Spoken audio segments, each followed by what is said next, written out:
Know Your Gear podcast.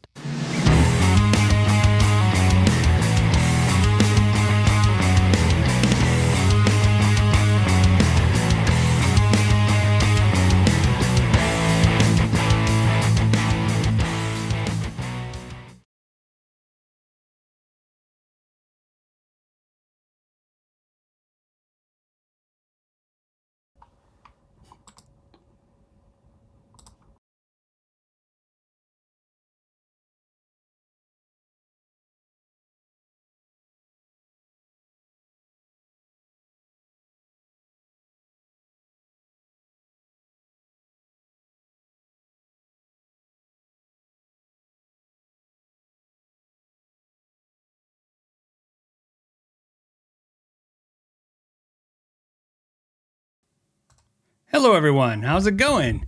This is what happens when your audio interface just turns off. It just turned off. That's what happened. I reset the computer right before we started the show so there'd be no issues. And of course, the computer decided to forget its audio interface. So I hope everybody had a fantastic week. We have some stuff to talk about, some cool stuff, guitar stuff, maybe some stuff that's going on. I'll have to see what you guys want to talk about. A couple things. Let's just do some announcements. As always, I just want to let you guys know, if you're somebody with a blue name and a blue wrench, that's a moderator. They're here to give you links and help you with, facilitate questions to me. You name it, they handle it. And I want to thank the channel members and the Patreon members for supporting the podcast for all these years, and I appreciate that. And then also let's do it right here. Quick little last announcement. So I just like I've been doing the last couple of Januaries, we're doing the Tim Pierce masterclass deal, and the deal is if you're a member, if you see this, go here. You can sign up. For instead of the normal $150, you get it for $104.30 for the year, and you get access to all his classes. But more importantly, you get 30-day trial to try it out. No questions asked, no nothing. You can just literally, if you don't like it, just go ahead and cancel before the 30-day mark. And they're so nice. They're giving us a piece of that for you guys when you guys sign up. So I appreciate that. So you save a little money, we make a little money, which is sponsors some of our more independent videos. And as you guys know, I'm a huge fan of this course. I've been taking it for years. Plus, I'm a huge fan of Tim Pierce. So just to let you guys know, if you haven't done it, I wanted to do this a couple weeks, as I always do, so it crosses some paychecks in case you guys were, wanted to check it out. I don't know if we'll run it. This will be the last week or next week. We'll have to see how it goes. But so you know, just be prepared. You have until next episode. Whether you get that last weekend in or not, you get till next week. Okay, let's get into some topics, some things. What are we going to talk about? First, let me just tell you a funny thing that happened. And I have never, at this point, being around guitars, new experiences are few and far between for me. And I had a new experience last weekend. So last Saturday, my wife wanted to go to the Home and Garden Show. If you guys don't know what that is, that's where you pay somebody to park and then you pay somebody to get in so people can bark at you to buy crap and to sign up for contests. I've been to many of them. This one was the most aggressive. This one was in Phoenix and it was at the fairgrounds. It was pretty aggressive. In fact, we were almost startled by the people like, hey, come over here. I got a question for you. My wife has really thick red hair, and some lady was almost chasing her, like, come here, I want to do your hair. And they were like, I thought it was, I was like, is that really happening? That really happened. But anyways, so we invited Ralph and his girlfriend. So him and his girlfriend met us there, and the four of us went to the Home and Garden Show. And there was a couple nice things. We saw a couple cool displays and stuff of things, but we didn't say anything to each other. Nobody was really talking about the specific thing, the elephant in the room, but we were all like really tense from just not used to, having people bark at you, trying to sell you stuff, jump on you. I was like, you know what it was like? I actually said this to Ralph. It was like, imagine you just walked into a place with 600 timeshare people, and they're all going to try to sell you a timeshare at the same time. And in fact, they're so close. One person's like, as one person's barking at you, like the other person starts. It was really intense. Now, why that is interesting, because that's not, but it led to something super interesting. At some point, Shauna says, hey, do you guys want to go? Now, we were expecting to spend the entire day at the garden show. Instead, we barely made it like an hour and a half. Okay, so Ralph and his girlfriend's like, yeah, actually, we want to go too. And then we all we didn't want to run through the gauntlet again. We couldn't do it. So we collectively as a team almost broke out. So, physically, Ralph was looking for places to like break the fence line and sneak out. But we actually found an escape pattern out through a secondary exit because we kept thinking like they got to have a fire exit. So we were able to leave the show and not have to go back through the maze of death.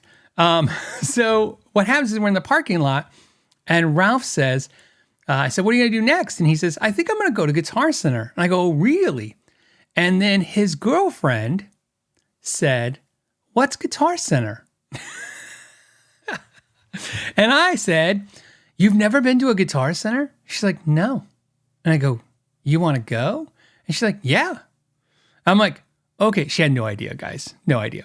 So Shauna, of course, being a good sport, she was like, okay, I'll go too. So we drove, the four of us, to Guitar Center, and we went into the Guitar Center.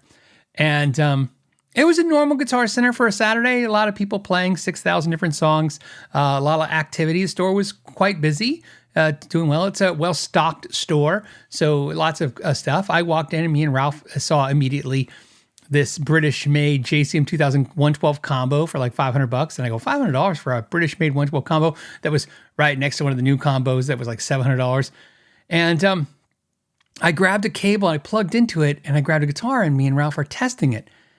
And his girlfriend is like, she's really nervous, right? Like, and I'm not sensing anything weird, but I'm like, wait a minute, she's just like, is that okay to do that? And I'm like, yeah, you just do whatever you want. You just try stuff out. And she goes, she's like looking around and she's like, this is like a circus. And I go, yeah, it's kind of like a circus. And I go, it's circus of gear. And we're all checking out gear and doing stuff. And what happens next is she goes, they just let you all free for all and just do whatever you want. You can just touch. And so, this guy's grabbing like this $3,000 guitar, and she's like, you can just touch that guitar. And I'm like, yeah, you just do whatever you want. Ralph's like, yeah, you just do whatever you want. And so it was weird because I was like, okay, at first I'm not thinking about it. Okay, she's just never been in a guitar store. She's never been in a guitar store, period. So let's start there. Never been in a guitar store, never been in a Guitar Center. So think of this, her Guitar Center was her first guitar store. And she said, I said, it's not that weird, is it? And she says, I don't know. There's no other store I've ever walked into where everybody's just having a free-for-all for all the products and just doing whatever they want. And then it hit me. I'm like, yeah, where do you walk into a store? Like, you don't walk into Target and just grab a blender, open the box, pull the blender out, start making margaritas, right? Like, I'm like, yeah, this is... And I was like, well, maybe like some of those warehouse shoe stores where you walk in, even the shoe store, people get the shoes and bring back and come back, right? Hold on a second. So anyways, she's like, I've never experienced this before. She'd never seen this before. And it was interesting to see it from her perspective. Now, of course, we're friends with a bunch of the employees and the manager of the store, so we introduced her, and it was a very nice, pleasant experience. I ended up buying a cabinet, playing it right now. I got myself a 212 cabinet that I absolutely did not need. Absolutely did not need. But I just thought the story was not so much funny in the whole chaos of it, because I think we've all experienced Guitar Center chaos. There's just nothing interesting there. I just had never thought about the fact that the music store is kind of the last place where you go and you just kind of do what, help yourself and do stuff, So he says, what about a clothing store? Yeah, I guess actually, no. Sorry. I mean, you're not shopping at nice clothing stores. If you go to clothing stores, you got to get somebody to let you into to try the clothes. You can't just start. I mean, you could put clothes, I guess, on top of your clothes in the store, but I don't think you should do that. I mean, not like technically from a legal standpoint, but just from a, come on, a little more class than that. But yeah, no, you have to get somebody, they get you a little they get you a little room and you go in there and change, I mean, yeah, you can physically touch all the clothes and stuff, but you can't physically just go around trying stuff out. Now, sometimes if you're, I understand if you're buying your clothes at the Target, I've done that too. I think, well, even at my Target, they make you, they have somebody let you into one of the dressing rooms. But somebody says bookstores. I will tell you this, maybe a Barnes and Noble, but I don't know about you guys. See, you guys must live in much nicer places than we live. If you go into a bookstore and start reading all the books and you sit there on a chair and open up a book and start reading, somebody's going to come talk to you. You're not there to sit and read the books. You can look at books. You can sit, you can, some of them sell coffee like the Barnes and Noble. But I mean, I understand you guys' point, but I'm talking about, first of all, let's just back up a second. Even if I accept the answers of bookstore or shoe store or clothing store, where else do you go and pick up $3,000 things and just walk around and do whatever you want with them? Yeah, bins of Legos. Now, Legos are pretty expensive. But I still don't think it's that level. I can see why she was a little like, this is alarming. Now, by the way, I'd like to also point out, she didn't think the $3,000, she didn't know they were $3,000. And by the way, I don't think it mattered. I think she was just as shocked with $200 or $300 things. So I do think it is very unique to have an environment where you can walk in and touch very expensive items and literally help yourself and do, think of this. At one point, and I'm not exaggerating, I picked up a $4,100 Sir. It was green, and I plugged it into a $3,000 Friedman Jakey Lee head into a $1,500 cabinet. And you're like sitting there thinking about this going, and no one's helping me, of course. But I'm like, do the math on that. I'm playing like $8,000 worth of gear, and I'm just allowed to handle it and do whatever I want with it and check it out. And it is an interesting, I can see from an outsider why it would be shocking. Somebody said Tiffany and Company. I've bought stuff at Tiffany's and Company. And again, I don't know. I really, wherever you guys, I want to start. When you guys say these things, say the state you live in. I'm going to tell you right now, because I've been to Tiffany's and Company more than a couple times buying stuff. And there's a security guard outside the one at the Scottsdale Mall. Like, you go there and then there's a guard. They have guards there. When I went to Dolce & Gabbana, same thing. There was a guard there. So, yeah. I can tell you right now, you're not walking in the Tiffany and Company or the Dolce & Gabbana stores that I was in and just walking around. Well, first of all, you can't make it more than a foot without somebody trying to help you. So, or try to weed you out of that place. They're either trying to get rid of you or try to help you. So, but I would love to know what places you guys are at where you can do that in stores like that. So, somebody says the gun store. Again, I've been to the gun store. Not really a free-for-all in the gun store either. So, interesting. What else? Yeah, somebody says Paul Blart. No, you guys, if you ever been to the Scottsdale Mall in Arizona, it's they're like in suits. They're like, they look like, Secret Service security. They're standing there. It's very aware. They're not like hiding, but they're very in front of you, and they're right usually by the door to let you in. And then sometimes, so you guys know some of the stores, you cannot get in them unless you tell them like you're there to shop. You can't go like, we're just curious. Like sometimes you walk up in there and you got to tell them something like, hey, we want to come in and check things out, and then they let you in. And then sometimes there's, I guess. I don't know. Maybe I fell for it. I think that one time there was too many people inside. We had to wait until there was less people because there was like a person to employee ratio that they were going off of, or at least they sized me up and figured I wasn't spending. So the funny thing, I'll tell you my quick, since I'll tell you I went to Dolce & Gabbana, I'll tell you my Dolce & Gabbana experience is maybe it was Louis Vuitton. I can't remember. So I could probably look it up, but I'm not gonna. So just remember, it was one of those two for sure. It was Dolce & Gabbana or Louis Vuitton. Anyways, I went in there and I was specifically looking for a gift for a friend, and they were out of stock online. I was trying to find it, and I walked in and I said, "I'm looking for this gift for my friend." I walked in, very nice, pleasant. I think I told this story before. Anyways, they said, "Yeah, we don't carry it." And then the other employee goes, "Oh no, it's in the back because it's the least expensive thing we carry." And I was like, "Oh, I bought the least expensive thing they carry."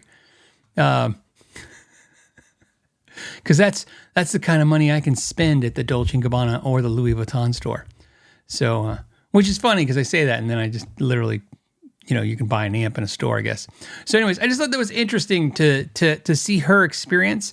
I had never thought about it the way she came at it. She was like, this is really crazy. And then, just on a side note, and then because she's friends, with us and we're friends with the people at the store, the management, system manager, the employees, they, not knowing she had this experience, then proceeded through casual conversation to talk about the hundreds of thousands of dollars of theft that occurs in the store per year, to the epic amount of theft. And then she was like, yeah, you could tell it in her face, like, yeah, I can see why there's a lot of theft here if everybody's just doing whatever they want. So somebody says, I think malls are finished. Could be, I don't know. It depends. I've been thinking that for years. It's kind of like a lot of things. I just don't know if it ever goes to absolute zero. It just keeps running the course for the next 20 years. Okay. So I just wanted to share my Guitar Center fun story. And then, Brian says, how dare you buy something cheap here? No, they weren't mean to me at all. I can't remember if I told you guys this story, but they actually bagged it up and made it really, really pretty and did everything. I mean, it was amazing service. It was, and it wasn't even a snidey comment like, oh, that's the least expensive thing we carry. They were just explaining why it's not on display. It's just not something that they normally carry because it's like an inexpensive thing. I think they were saying it was a really popular in the holidays gift, so they maybe have it for the holidays. So, okay, let's see. Next thing, Nella says, hey, Norman's Rare Guitars sold lock, stock, and barrel to a company that owns Carter Vintage Guitars. I hope Norm enjoys retirement. My understanding is that Norm's going to stay working the store. Probably maybe he dictate his hours a little bit more, but I don't know if he was really not dictating his hours before. But yeah, I saw that. What I learned from that is, I'm not a huge vintage guy, so there's not a whole lot of, I've never been to Norm's Guitars. I like you, I've seen tons of videos of people, YouTubers, artists, just people there at the store. Never had a real drive to go there because of the fact that, I've been to Groon's, and the same thing with Groon's. I went to Groon's once, and that's all it really took, is I walked in there and I went, yeah, this isn't really for me. I'm not really going to buy vintage guitars, and I'm not going to, and then what they have that's not vintage, I can get that somewhere else. It's just not what gets me excited. And I've been to a lot of vintage guitars, even around the world, and there's some that are really nice, but I'm just not into super vintage guitars. But interesting enough, I had a revelation. Somebody was talking about this, and they were talking about the owners that bought Norm's Rare Guitars had, I guess, recently bought Carter Vintage Guitars. And I don't know if that's entirely true. I don't know. Like I said, I've always liked Carter Vintage Guitars, but does anyone know when the new, if Carter's was sold first, when that sale happened? The reason I say that is I know Carter's grew into a bigger store, and I know I've always been a huge fan of Carter's, but one of the things I liked about Carter's was I thought the prices were super reasonable. Sometimes a little crazy because it's a consignment stuff. And I bought a guitar from them a couple years ago, maybe 2 years ago. And I remember seeing it thinking, I don't know, I thought it was priced a little high. And I was like, Carter's has always had great prices. And I didn't really do my due diligence and research it. And then I bought it from Carter's Vintage Guitars. And then when I got it, I'm happy with it, still have it. But I still have it because I'm pretty sure I paid about $700 more, $600 more than anyone is trying to sell that guitar. And this is even a few years back. So it was on the high end for sure. And I thought, oh, well, maybe they, because it's a really, nice piece of art, guitar, maybe it was just special and they put a higher price on it. And then I've tried to buy stuff online at Carter's Guitars. And to be honest with you, the last 24 times that I've been on their website, I always thought same thing. I find stuff. So I was thinking about, somebody mentioned casually, and again, I'm just talking about this, so to get you guys' feedback, somebody mentioned casually that since the new ownership came in, Carter's price has been high. And I was like, well, I didn't know there was new ownership, but I did notice that the prices were all of a sudden higher. So I don't know. But keep in mind, when I'm scanning through there, I'm looking for like, a cool piece of gear, used piece of gear that I may be interested in. But I'm not going to buy like a 63 thing or something like that. It's, first of all, I'm not a vintage collector, so that's one. And two, I'm not, that's not the eras I care about. So I barely care about 80s era guitars. So it's like, so you can imagine the 70s, 60s era guitars don't do anything for me.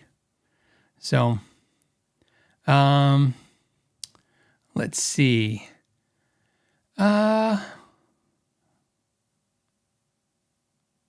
Yeah, David says old retail is going corporate. I would imagine what you're going to see is, for things to survive, people will come in with bigger pockets to diversify them.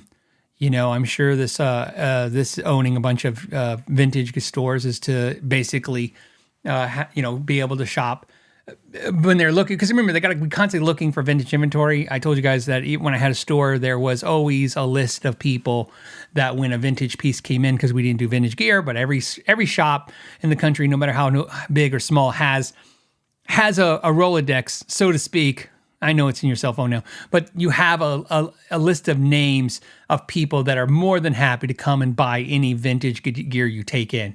So when somebody comes into your store, this is what usually happens. They become a filtering process. And the pawn shops work that way too sometimes. That's why a lot of people are like, oh, you can find a really good vintage guitar for a nickel in a pawn shop. I'm like, well, first of all, they can look them up online, but more importantly, they also have a lot of these... a lot of the guitar buyers out there, the vintage guitar buyers, they, hold on, just looking at my stream for a second. Okay.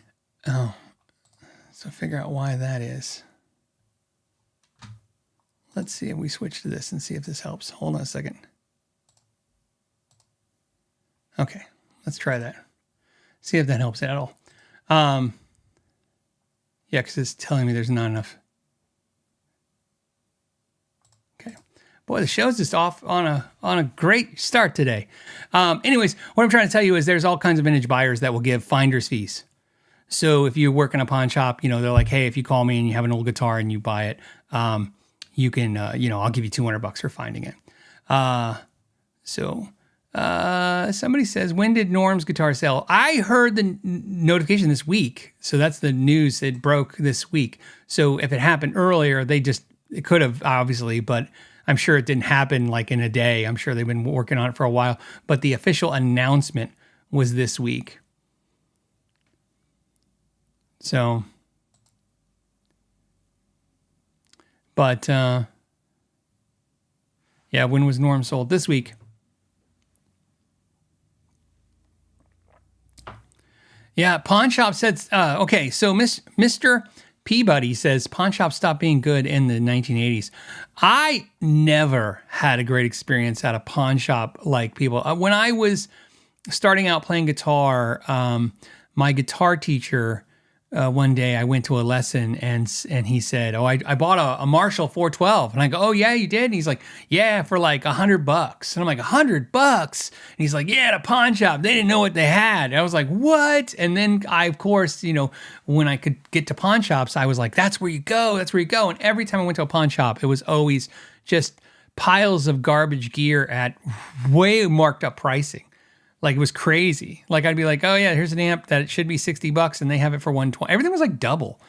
So I just never had a feel for it, that way. So if there was, but I did it probably up until about 20 years ago. I'd pop in a pawn shop here and there, just give it a last try. But, some people probably have better luck. Jim says, hey, are you going to the NAMM show? I will not be at the NAMM show because I'm doing the Kiesel Connect event. So you guys know. If you guys want to, I think you can sign up, or maybe it's closed out. Oh no, you know what it is? You can't get in a lanyard, like with your name on it or whatever, but you can still get into the show. It's $10 if you want to go. I'll be there, all day. So you can come and check out and talk, check out guitars and talk to me if you want to talk to me, or, I'll be doing some clinics, I think, or some podcasts there, with all kinds of other artists and people. And, it's a good time. I had a great time it was 2 years ago in 2024, and I'm hoping to have another great time this year too. That'll be the Saturday of the the Saturday of the NAMM show. So I just don't have I don't have a reason to go to the NAMM show. So the NAMM show is just not, it's not set up for me to do anything that is useful in any way. So I just can't do it. So you guys know. And then on top of that, not only is it this, so basically it'll be going for fun. And if you're going for fun, the one thing I like about the Kiesel Connect is it's outside. So it's a lot nicer to be outside with a lot of people than trapped inside the NAMM show and maybe getting sick. So I'd rather not get sick if I can help it. So plus, like I said, I'd rather hang out with viewers or people who support the channel than just the companies because, I you know what it is? I enjoy your guys' conversations more. This is the conversation I enjoy more. We're talking about guitars or we're talking about the industry or something fun. When I talk to companies, it's always usually works itself into some kind of work arrangement deal. So Brian says NAMM is getting bypassed by the early releases. Well, I'm pretty sure COVID killed the whole NAMM release thing. I mean, everybody got used to how they got to put out product. Speaking of which, let me share this with you guys. So I saw, let me go here. Let me open this up. And oh yeah, I'll get in trouble for that. Okay. Give me a second. I want to share something for you. So on one of the late night talk shows, I guess it was this week. It looked like it happened in the last day. Let's see. Okay, hold on a second. Give me 1 second. I'm pulling it all up for you guys right now. Okay, so Ed Sheeran performed a song. And let me share that with you guys. So he performed a song. Let's go right here with John Mayer and Dave Grohl. So Dave Grohl's on drums. And they had Pino Palladino on bass. And of course, John Mayer. And John Mayer's playing a Charvel. And I think John's playing through the Soldano. And the other guitar player was playing through the Mesa Boogie. The reason why I'm sharing this with you is, if you're paying attention, Ed Sheeran is playing a Paul Reed Smith hollow body with a custom paint job on it, and it says SE. And if you guys want, I'll show you the closer up picture. But before I show you the closer up picture, I don't want to, hold on, go here. Look at that, and you can go here, and there we go. You can see here, you can see the SE right there. So it says Paul Reed Smith SE. So for those that are paying attention, so Ed Sheeran just did a major appearance playing a Paul Reed Smith SE that if you guys know, because I know you guys all seem like, just if I knew my audience, I'm just going to tell you, I can guarantee that half of you guys are Taylor Swift fan and the other half are Ed Sheeran fans. I just know that about you guys. So anyways, Ed Sheeran. So if you know anything about Ed Sheeran, you know that he does this art and it's like it's like a Jackson Pollock style, splattered paint kind of art. In fact, we could probably just pull it up, right? Ed Sheeran art. Art. And I'm just going to, look at that. This is it. So we go here. This is the Ed Sheeran art. Oh, view artworks. And so if you're paying attention, like I was, he's holding a PRS SE hollow body, and it definitely has this splattered art that he does on it. So somebody was saying, hey, Ed Sheeran model? Okay, so who's Ed Sheeran? He's he probably is nobody you care about, but I would say one of the largest pop singers in the world that plays guitar. He has a signature, I think, a Martin acoustic. He has his own signature looping pedal because of that. So again, the interesting thing about this is that so for those, it's kind of like the Taylor Swift thing. It's a huge pop artist. A lot of you guys are not going to be appeal. Pop artists aren't made for people that are older. They're made for young people. And that want to have fun and go to the clubs and listen to music. And so, but it's always interesting when a pop artist is playing a guitar or doing something like this, because again, it's going to land the next generation. That's where it comes from, right? Usually you're going to hook the people that just never thought about it. But anyways, my point is that I cannot confirm or deny that I have seen a guitar that looked very similar to that. That's what I'm trying to say, is that I'm sure there'll be a lot of chatter about whether or not he's got a signature guitar and this is it. But I can tell you, I've seen that guitar before. I know it. I just feel it in my bones. And I thought it'd be fun to share. It's a cool looking guitar if you want to splatter paint hollow body SE. And so, yeah, I would say, I want to say that I would be shocked if Ed Sheeran doesn't have a signature guitar, or 2, or 3. Who knows? I don't know. We'll see if it's put out in the NAMM show. And again, this is one of those things where you could go. A lot of you are going to go, well, I don't care about a pop singer, but I've always kind of pointed this out many times when it comes to the pop singers, like when Taylor Swift was getting people into playing acoustic, just like all musicians who play guitars. I think what I pay attention to is the artists that don't have any instrumentation on stage. I like all forms of art. So, I mean, if I see a singer on stage with, 10 dancers or 20 dancers behind them and they're all doing a dance routine, I can enjoy it just as much. But it's when you go and you realize like all the top 10 pop stars don't have any real musicians on stage or musicians at all. And so it's really cool to see, see any real musicians on stage. Plus, I mean, it was kind of cool. I liked seeing Dave Grohl play the drums and John Mayer play the guitar, and then Ed Sheeran. Thought it sounded good. It was really a lot of fun. And ultimately, this is where everybody's going to have a different opinion, but let me just tell you why I think this way. If it wasn't for pop music, I would have never got into guitar. I did not listen to the deep cuts first. I did not discover the blues.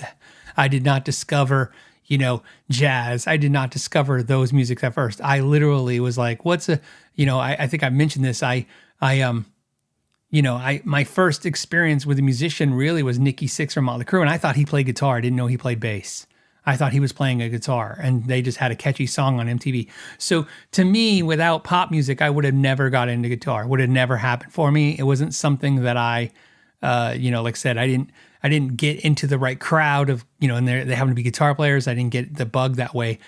I just saw essentially, a pop star playing guitar and thought, oh, okay, that sounds fun. Let's get a guitar. And so I just say that because I think a lot of people can come that way from guitar. What's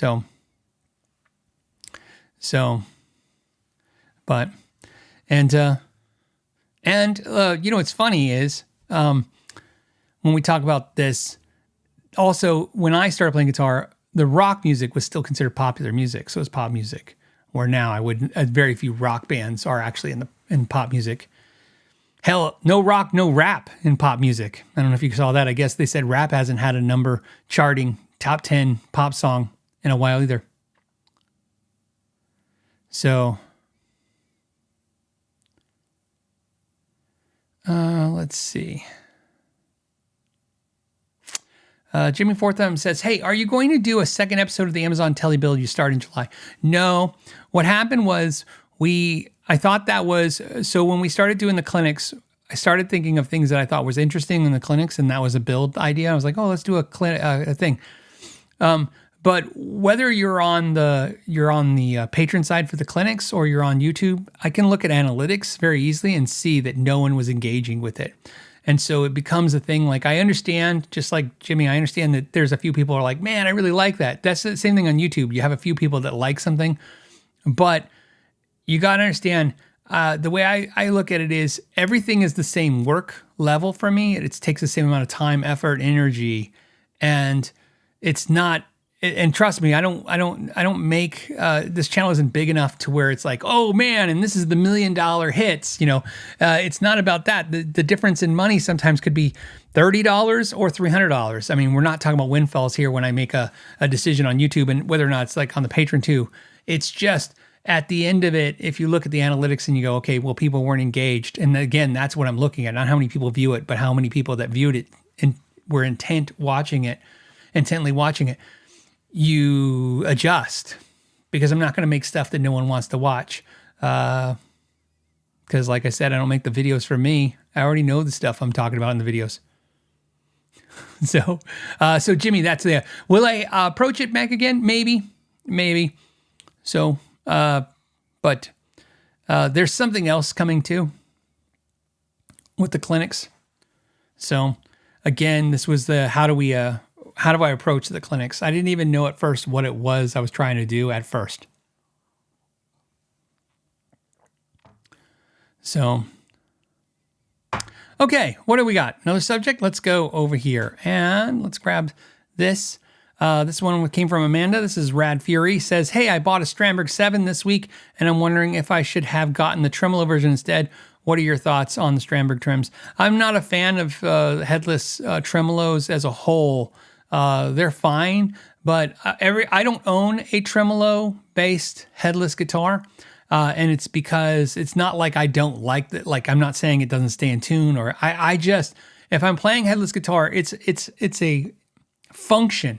I want the guitar to be easy to play, in tune, low thought, low energy effort. Grab the guitar, know it's going to be comfortable. Headless guitars are super comfortable. I think they're ugly. Everybody's like, headless guitars are ugly. I'm like, yeah, absolutely. I don't think a lot of people think they're great looking guitars. It's a function thing. It's they're very comfortable, very they sound big. They're not toy-like, like playing a smaller guitar or a travel guitar. You're holding a full-size instrument that is ergonomically cut to hold it, because it's not even always about the distance this way. That helps for when you're traveling. For me, it's the distance up and down. I don't want to bend down into the guitar. I don't want to feel like I'm hunched over. Funny thing that happened to me a couple years ago, I got this pain on my side. And I was in a really bad car accident, like a really, really bad one. And we thought maybe it was from that. We went to a surgeon, and it was possible. They said it was some cartilage in my ribs were damaged. And then my trainer and I were talking about one time, and I said, yeah, it's just weird. I get a weird cramp sometimes on my side. And he said, oh, that's from poor posture. And I was like, poor posture? I'm like, yeah, I'm sure I'm just as dopey, sink down as everybody else. So I went and did some research, and what I found was that it says that this thing that's happening, this cramp that I get on the side, is not only from poor posture, but one of the biggest causes is playing guitar. Because you're bent, you're hunching over, and you put your I guess this part of your body right here. This part of your body right here. It's just hunched in a position. So I've been I restructured how I'm playing, but I was always conscious of the fact that I always kind of felt the more hunched over I was, the more uncomfortable I was for periods of time. So that's another thing I focus on when it comes to headless guitars. But anyways, no, I don't think you're missing out with the tremolo. I mean, it just depends. I have both, as you see. I have tremolos and non-tremolo guitars. And when people go, what do you prefer? I prefer a tremolo to have it. But however, I think it's because I think more like a bass player with a 5-string, 4-string kind of logic. Like, sometimes it's time to play a 5-string, sometimes 4. Sometimes it's time for a tremolo, sometimes not. Sometimes it's 7, sometimes it's 6. It's really just about what it is at that moment. I don't really feel like I'm missing anything. I just have that. I just think that this is what this is just what I'm using right now in the moment. I like being in the moment with the instrument.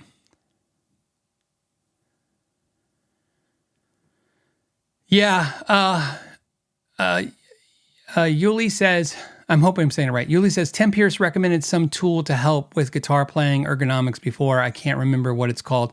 It's not cheap, Italian made. I'm pretty sure Dr. Andre Flood uses it as well. Yeah, I've seen it, and it's a little cradle looking thing, and you holds the guitar and puts it in that position. I'm not going to play in that position. I want to, but I've created my habits. My habits are what they are. So the way I hold guitar, which is cowboy style, is going to be, it's essentially just how I play. Right? I want to have all the better habits, like position of guitar and all that stuff. I just don't. And when I try, I'll default back to the old way I do it. So. Let's see. Okay. Okay. Where is, hold on a second. How are we doing on time? It's weird that I have a new camera rig and it's covering the time. So I can't see the time. Okay, so we're gonna do gear of the week and guitar of the week. And we're gonna have some fun. Let's have some fun. The first one, let's start with the first thing. Let's do... And now it's time for Gear of the Week.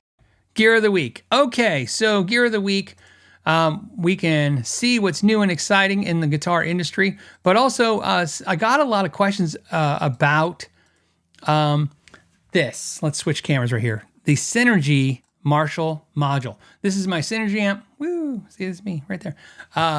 Before, just in case anyone asks me, because they're going to probably say, hey, my Synergy logo is red. That is red electrical tape. So if you guys don't know, there's 6 screws and this top piece comes off your Synergy. This is a piece of plastic that they have screwed on with 2 screws right behind this. And you can make that whatever color you want using probably anything you want. I used electrical tape and I made it red. So I thought I should share that. So I have the Marshall. This is the Marshall Plexi module, and a lot of people are asking about that. And I'm not going to do a standalone video on it. It's just there's just not enough time in the day. The 2 modules I probably use the most, or I would say now, is the Marshall for sure. You can see it in the background over here. You can see it. I use the Soldano one a lot too as well, and I'll use the Friedman.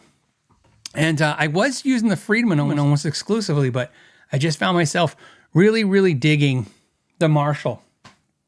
And so rig, let's talk about the rig. I'm running a Synergy 20 watt head into a Soldano 212 cabinet.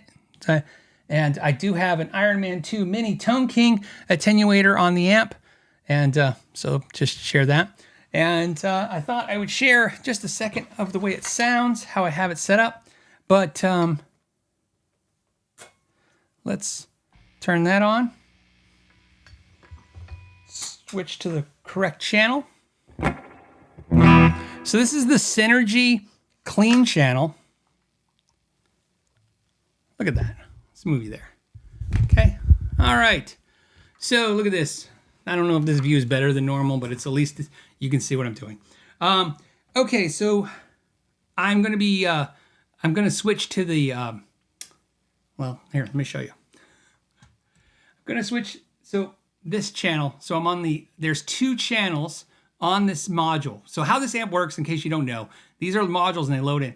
This amp has a clean channel, and then there's 2 channels. You can see here, if I switch, you can see the red one, and then that's the clean channel, and then the green one, you can see the little green light right there. This is the second channel. I'm running the 60s mode, so this is the Plexi 60s, and then the top channel is the Plexi 70s, which I have the gain cranked on. So we're going to start with the 60s mode. Maybe. Yep. Okay. All right. I have a kill switch on it. That will probably help, because otherwise it's going to get noisy. So let's give you a taste.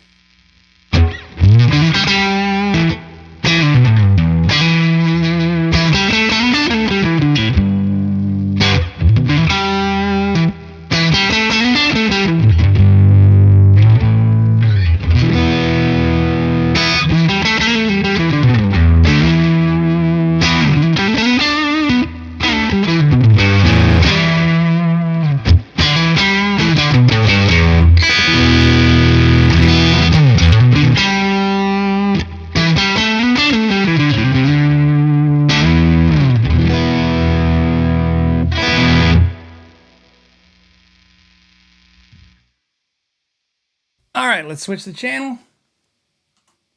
And we're going to run just a little bit more aggressive. Okay.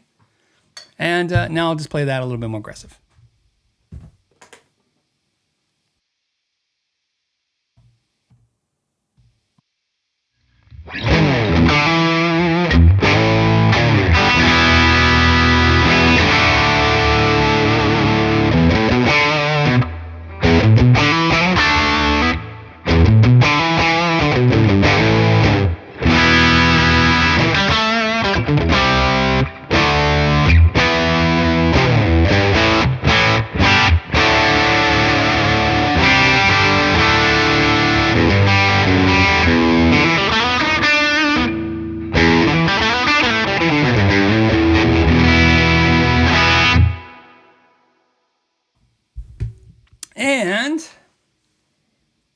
kill that one and switch one more time. And just so you guys have it, here's the Synergy module, or the Synergy amp clean, just for reference. So this is without the Marshall module engaged.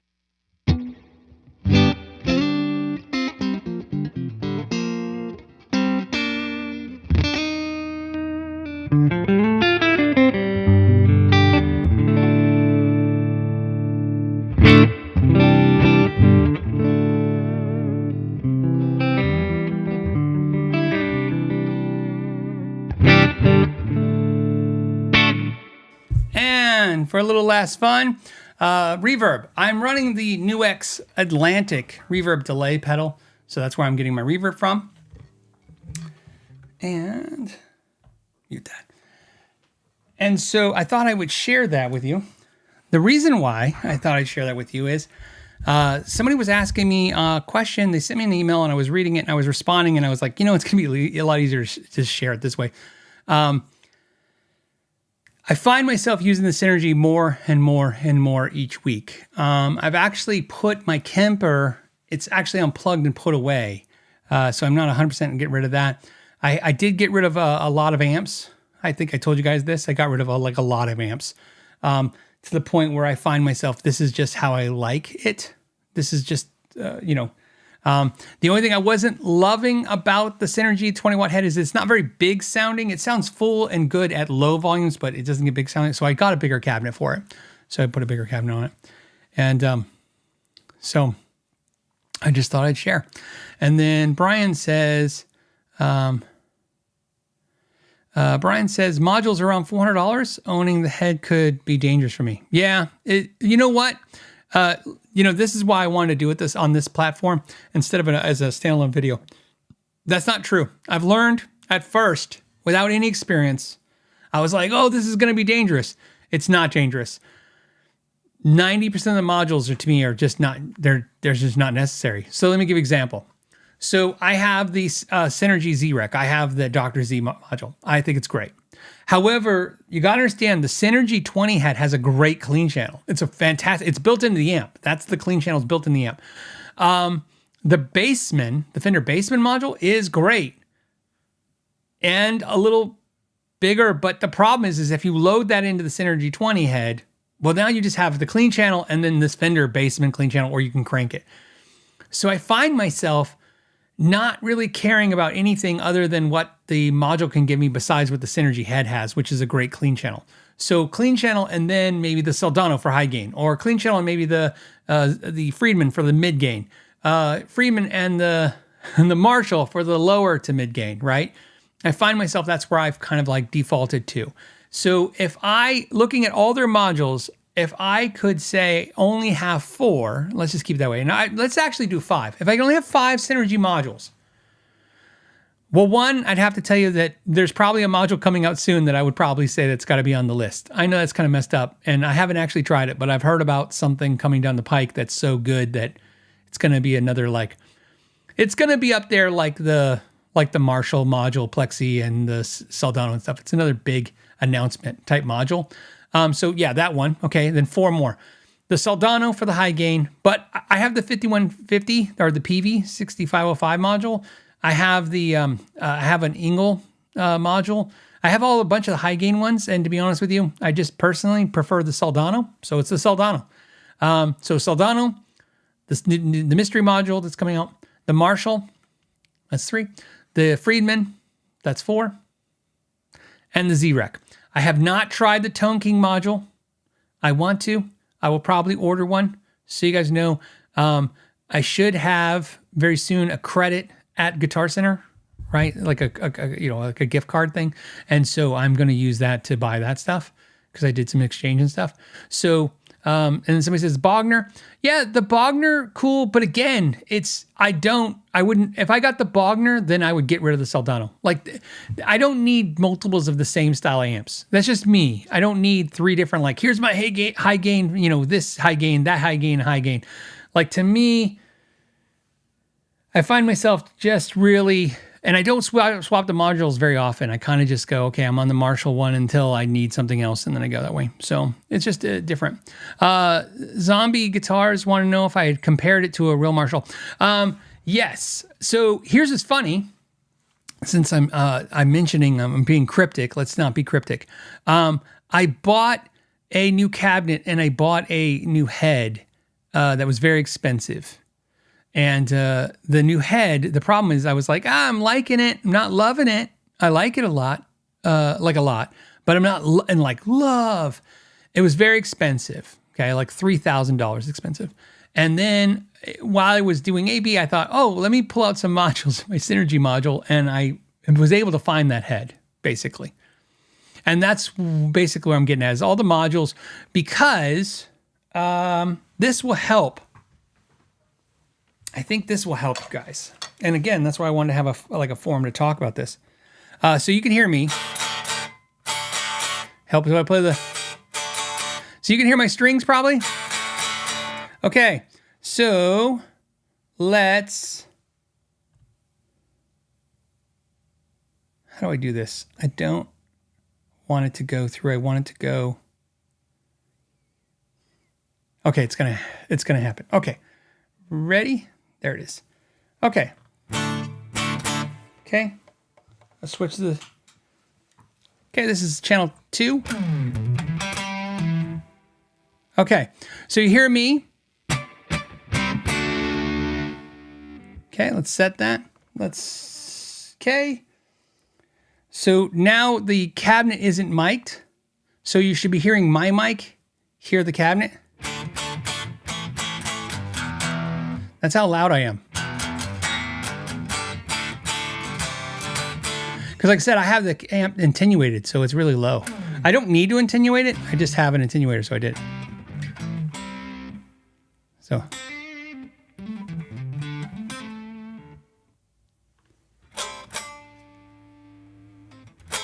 Okay, so my point is, I've said this before, I can get the Synergy stuff to sound bigger, quieter than I can get the real amps to sound that way. There's a couple amps, like I can tell you this, I've AB'd, so let me just tell you what I've AB'd. I've AB'd my Soldano Synergy module against my Soldano SLO30, and when you crank the amps up super loud, like you're gonna play in at a gig, the Soldano wins the SLO30. When you're playing in the bedroom or recording, without a doubt, the Soldano module wins. First of all, just having the IRs and stuff is fantastic. And then same thing, Marshall. Maybe if I was cranking the amp up, Marshall wins, but in a relatively normal volume situation, the modules win. So somebody says, what attenuator? Let me see if I can pick it up. Just pick it up. Here. So I have the Tone King Iron Man 2. So there is 2 of these, by the way. I have, this one's for 30 watts and below. That's why I can run it through the, the 20 watt head through it. But they also have one that's rated, I think, for 50 watts or 100 watts, which I also have. But this is the one I use. So, let's see. I don't know what that is. Somebody's asking me a question. And if I tried something, but I don't know what it is. So,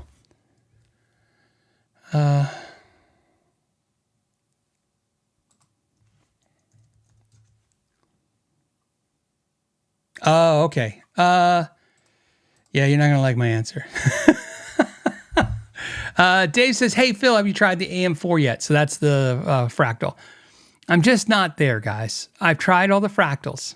I've tried, I told you guys this, I've been down this road. When it comes to Line 6 stuff, the fractal stuff, the quad cortex, every time I go down these roads, it's just like I told you, I got a Kemper. I've said this before. It's not that I think the Kemper's the best by any means. I just put my effort into learning it and using it. But they all work. Like I said, I'm a huge fan, as you know. I know they're the future. And but I can functionally just use this kind of equipment way faster for me, for recording purposes. And I just like it. And I get a sound that I really like. So there's just things like, that's just where I landed on that.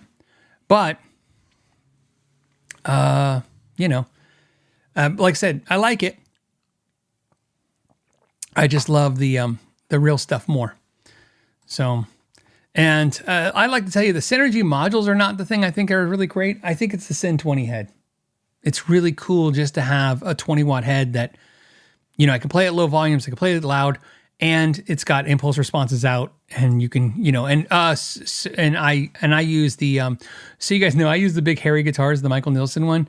Yeah, he's my friend. So yeah, it's a plug for him, but I was just looking for some impulse responses one day, and I thought, oh yeah, he makes them. And so I went on his website, and they were $20, and I just bought them. So, and I like his cabinet. Let's see.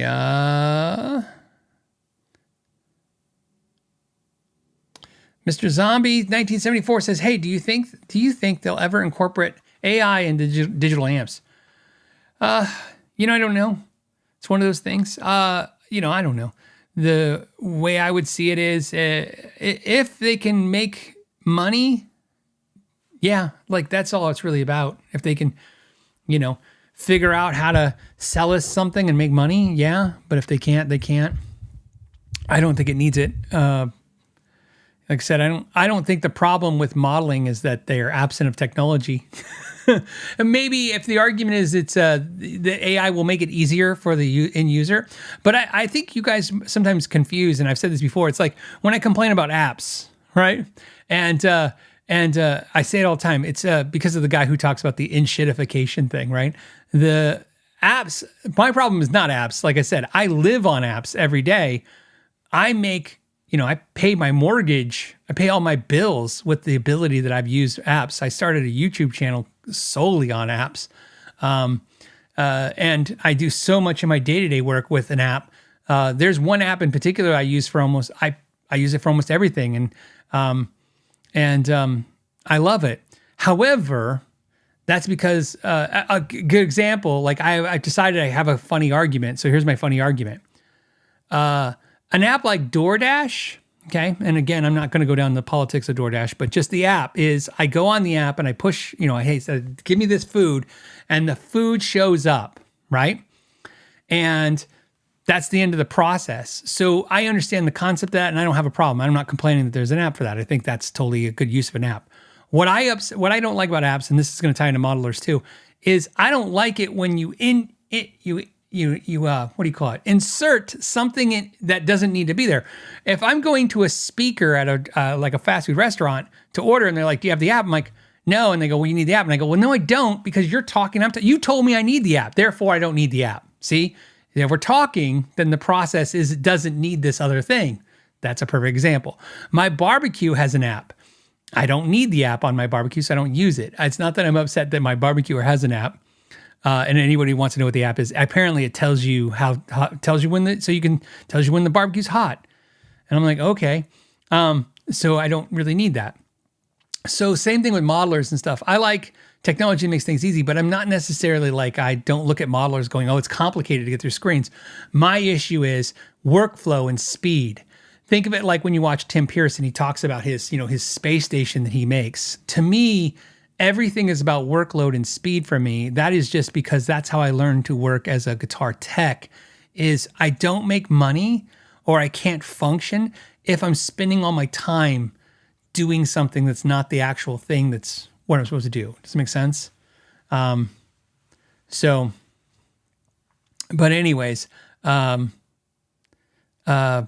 that's just my thoughts on that. So same with modelers. I think with the modelers, if they make it easier, great, but it's not necessarily, I think modelers are complicated.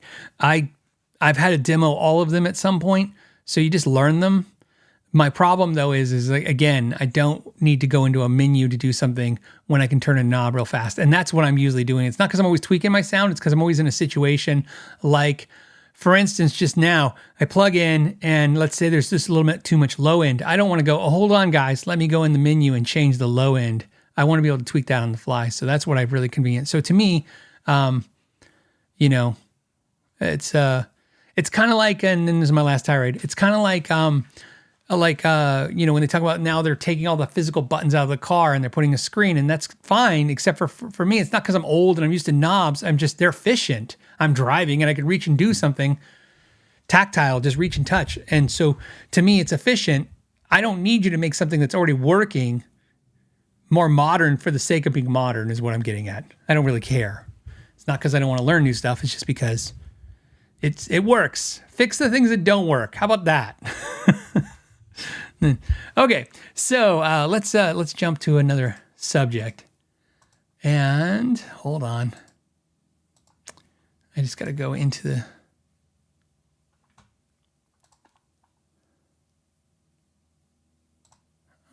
That was weird. That it won't display. Here it is. This one's from G Money. G Money. Online PRS support auto responds with, due to circumstances behind our control, please allow 7 to 10 days to respond. Sounds like not taking responsibility. Your take? Well, they just laid off some people. Maybe they laid off customer service. No, seriously. That's the future, man. See? That's what the technology gets you. You know, it's putting itself between you and the person. It's not helping you. But I'll tell you, G Money, I don't know what your question is, so let me just tell you first how this works. PRS does not sell direct to consumer unless you bought something off their store, like you're buying a shirt or stuff like that. And if you did that, you can understand you're going to get very little to no support on that. They just kind of do that. That's not a money-making mechanism for them. They just have it on their website. So PRS is a company, unlike some other companies like Fender, who has decided 100% they want to be with dealers. So they expect you to go to the dealer. They're going to say things so complicated and long and nice to you. I'm going to tell you right now, if you bought it from a dealer, go to the dealer. That's the dealer's job. If you go to the dealer and you're not getting something done, rip the dealer a new one, or then go to PRS, but as an escalation. In other words, don't go to PRS customer service. You need to throw a fit, get a manager and say, look, I've tried to get something resolved with your dealer, and it's not getting resolved. And if you can't get a hold of PRS for that, which I can't imagine that can't happen, go to another dealer and say, look, I went and bought a PRS at another dealer. I need you to take care of this. I need you to service this, because it's not just one dealer. And so the reason I tell you that is because the importance is that is what PRS has decided. They have decided that they are 100% in lock, stock, and barrel with dealers right now. So they don't want to sell direct.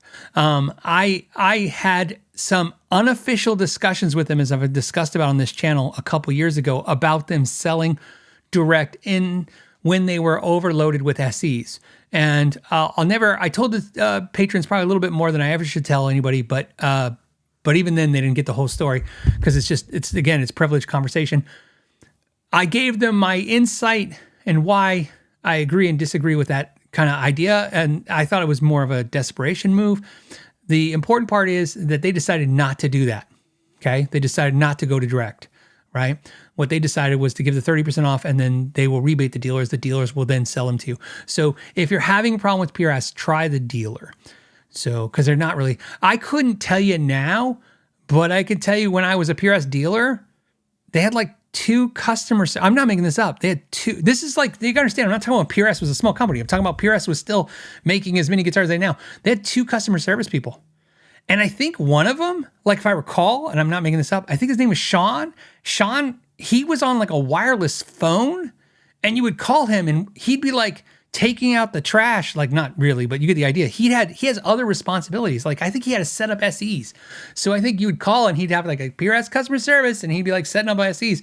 So they don't really put a whole lot of, it's like Kiesel Guitars, which Kiesel Guitars doesn't make sense. So when people complain about customer service, I agree, because they are direct consumer and they should have, and I've said this before, I'm probably going to say it to them next week.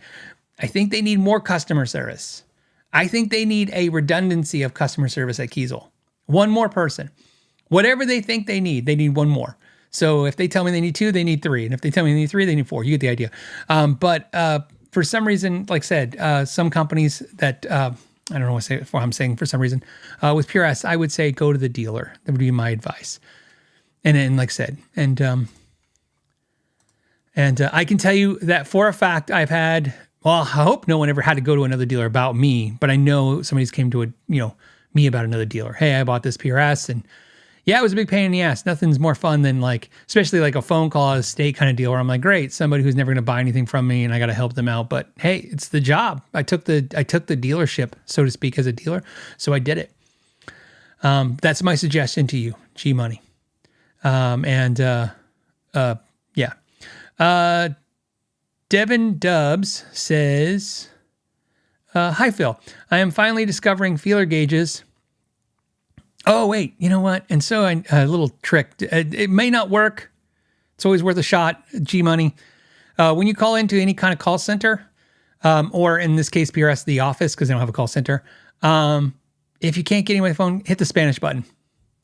I'm not telling you this is a half-assed theory. I used to run a dialer system for a large call center. I told you I used to do reporting and dialer and stuff.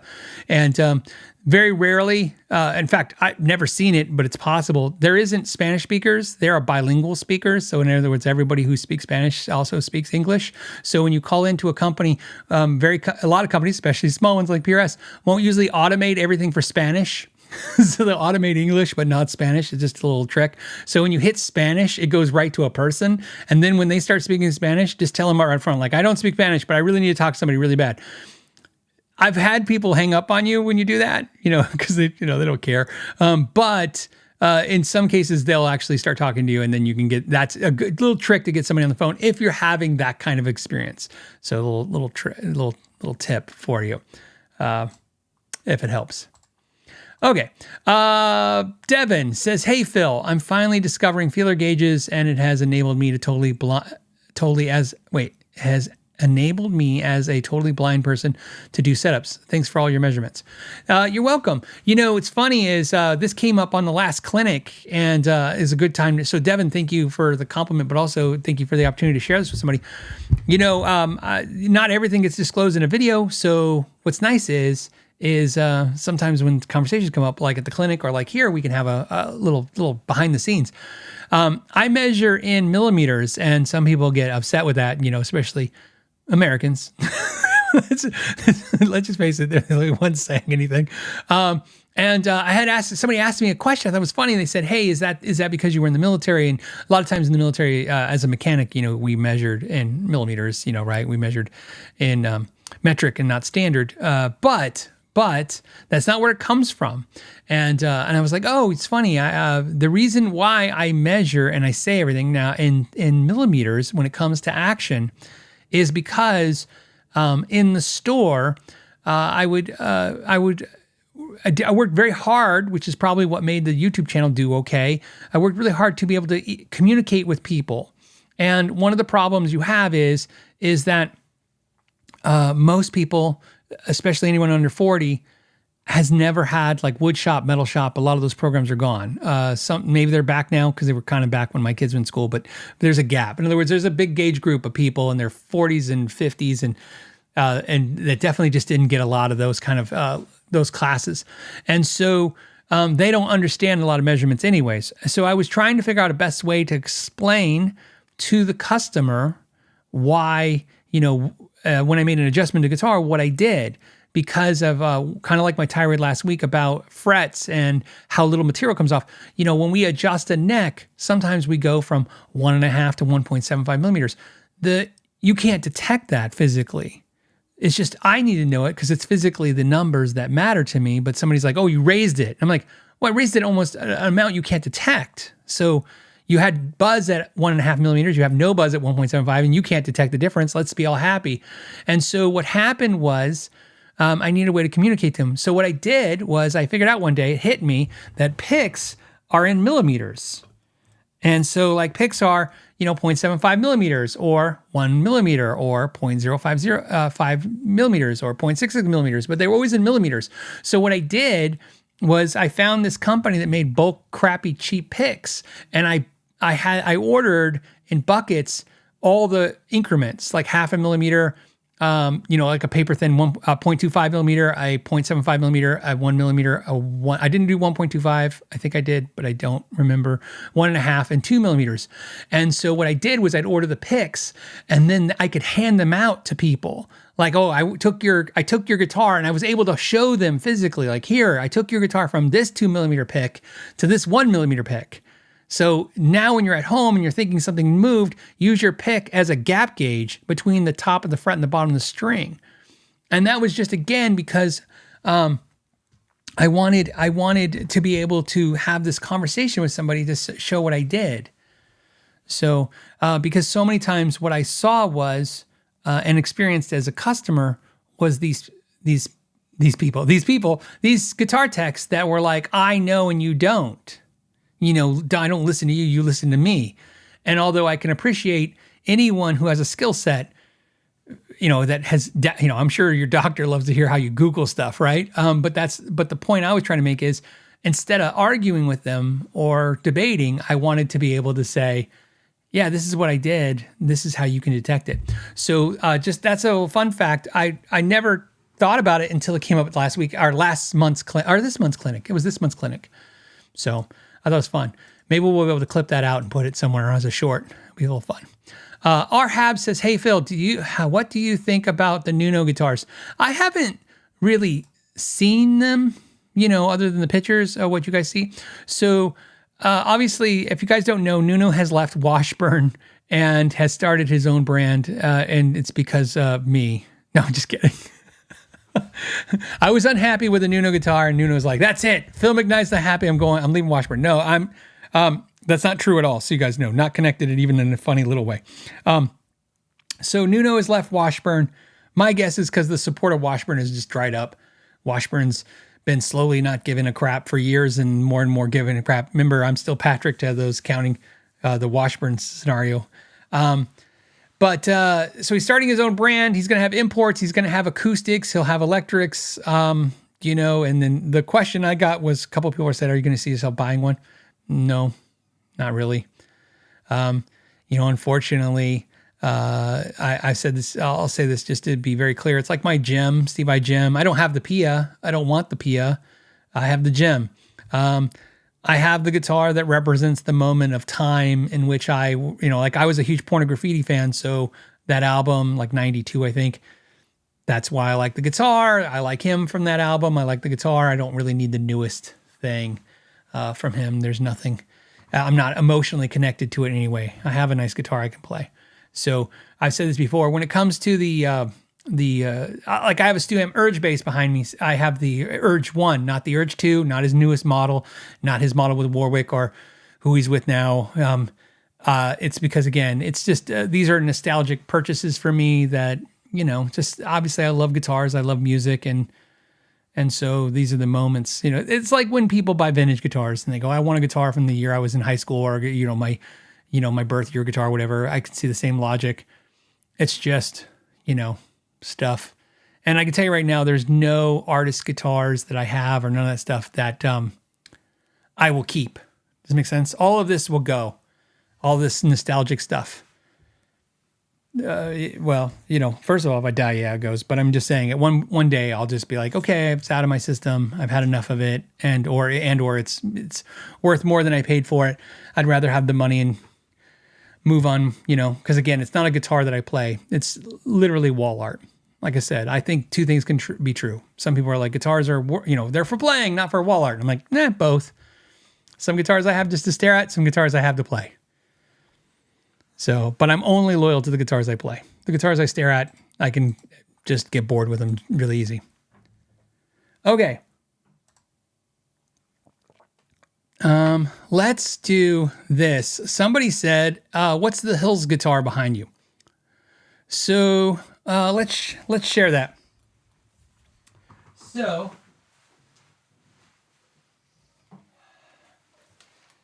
I know we did Gear of the Week, but I guess we'll do... Now it's time for Guitar of the Week. Guitar of the Week too, right? So this is the new Hils Headless guitar.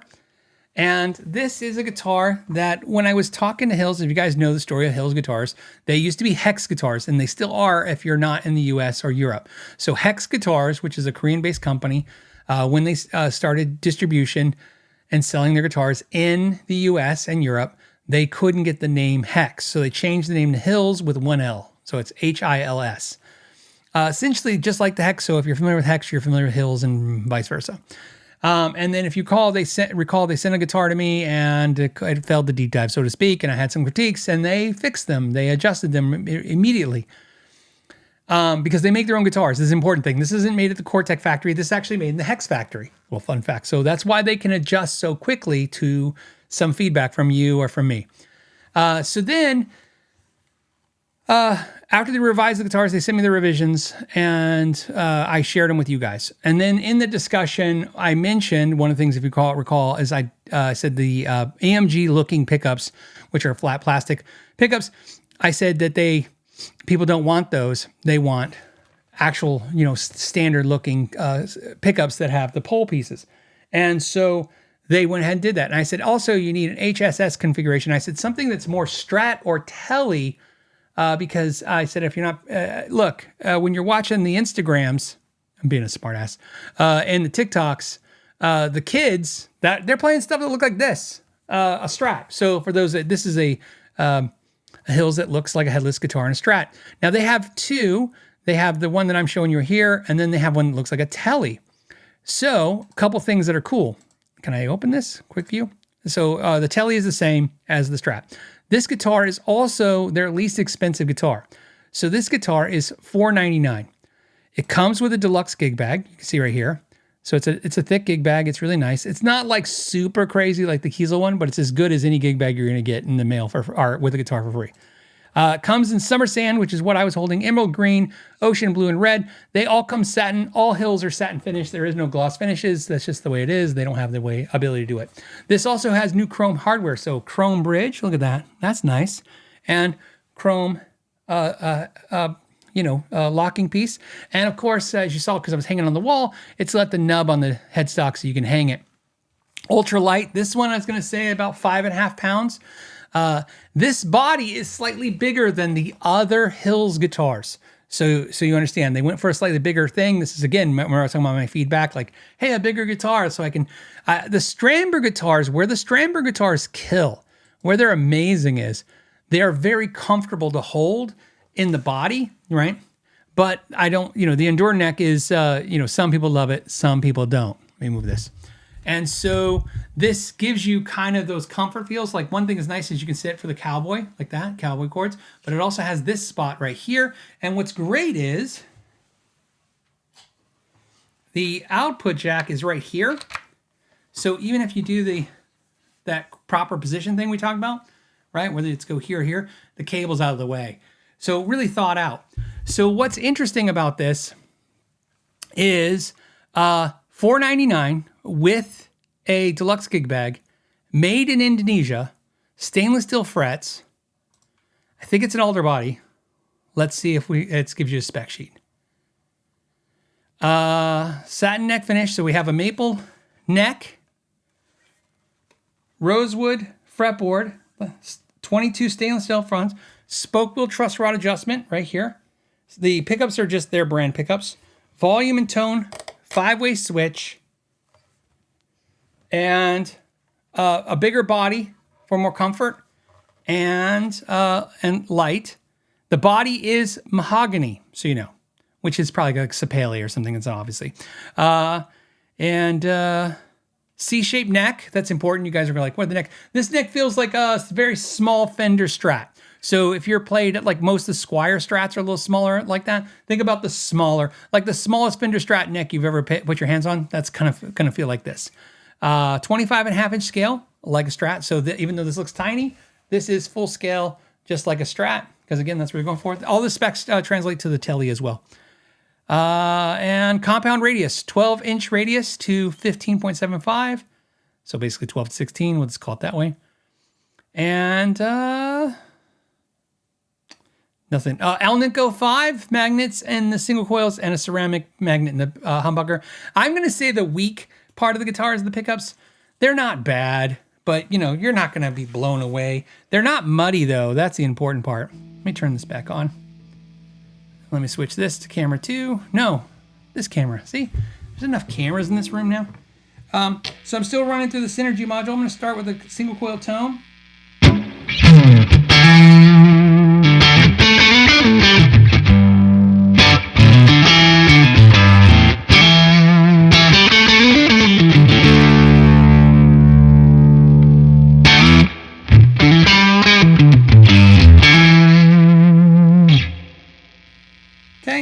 this is going to be your neck and middle position, so that's why you heard the 60 cycle hum go away. No offense to the 60 cycle hum Steve. It's see, this is Steve. No Steve. Ryan. No Ryan. Okay, so here we go. So this is your neck and middle position.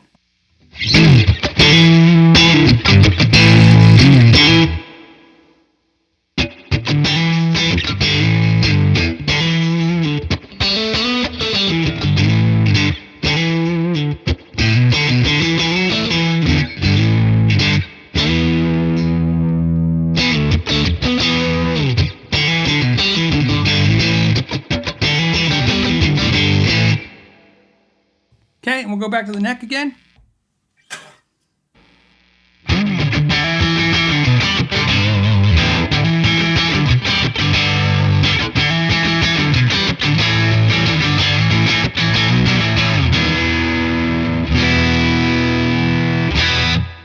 Hey, bridge.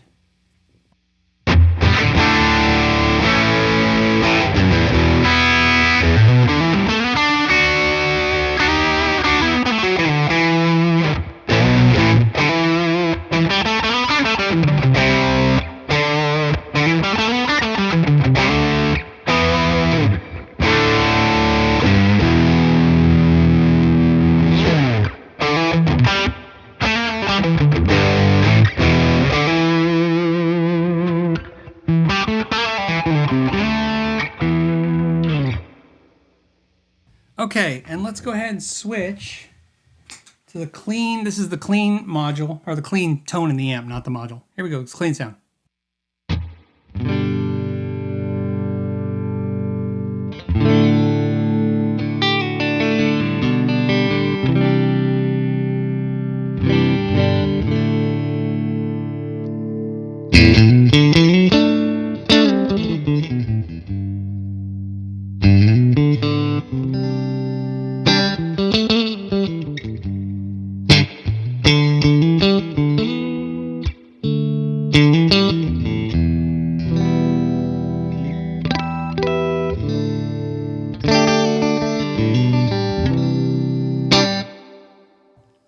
So, you can see, maybe we should do this for the thumbnail. Let's do the thumbnail pose. Ready?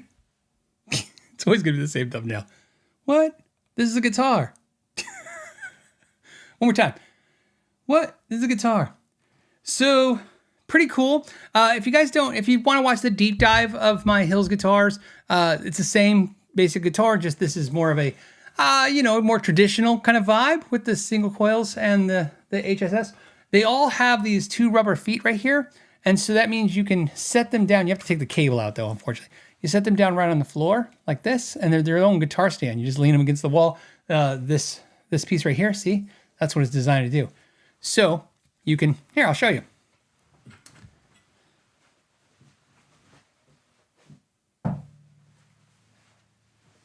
Ta-da! So it's got its own built-in guitar stand. So Fast Freddy says, are the necks the same? Yeah, I would say they feel the same. If anything, I would say this neck feels a little teeny bit more robust than the other ones. So, but again, by far nothing that you would consider a thick neck in any way. It would be a thinner, smaller neck. So now, so you know, it will probably, when you go on their website, not probably, it's going to say pre-order. That's why I've been waiting. If you guys saw it, it was here a couple months ago, and everybody's like, is that a new Hils? You can see here, it says first batch of these guitars will ship in February. Reserve yours now, pre-ordering. So I know the owner. His name is Ron. He's a super nice guy. And as you guys know, I am very, very particular about when I tell you guys stuff like this. So like I said, I have the company has shown great customer service, great, so just like I said, if you're interested, just either go on their email to be notified when they give in stock, or you can do the pre-order on them. But look, if you're looking for a travel guitar, you're not going to beat that. Just so you know, you can't even buy a good travel guitar for pretty much less than $500. That is a good one. Somebody's going to say, well, I saw this one for $200. I'm just saying, when you think of really good travel guitars, they're always $500 to $700. This one I think is just as good, if not better. So just my 2 cents. So, and then keep in mind, always factor in the fact that they sent that to me. So that means everything, just discount that. So I didn't have to buy it. So, but I could recommend it. I feel pretty confident about it. And then I would say if you're not in the mood or the market to spend big money on a really high-end $1,000 to $2,000 headless guitar, this would be to go. Somebody's probably going to ask, so just I'm trying to foresee any questions that we get in the future so we don't miss them. Somebody's going to ask about this or the E-Art. The E-Art is very good. It'll have a roasted maple neck. I would say probably I'd give the fit and finish a little bit win to the Hils over the E-Art, but not by much. But let's just be very clear. One of the big pulls for a lot of people is the Hils is an Indonesian manufacturer versus a Chinese manufacturer.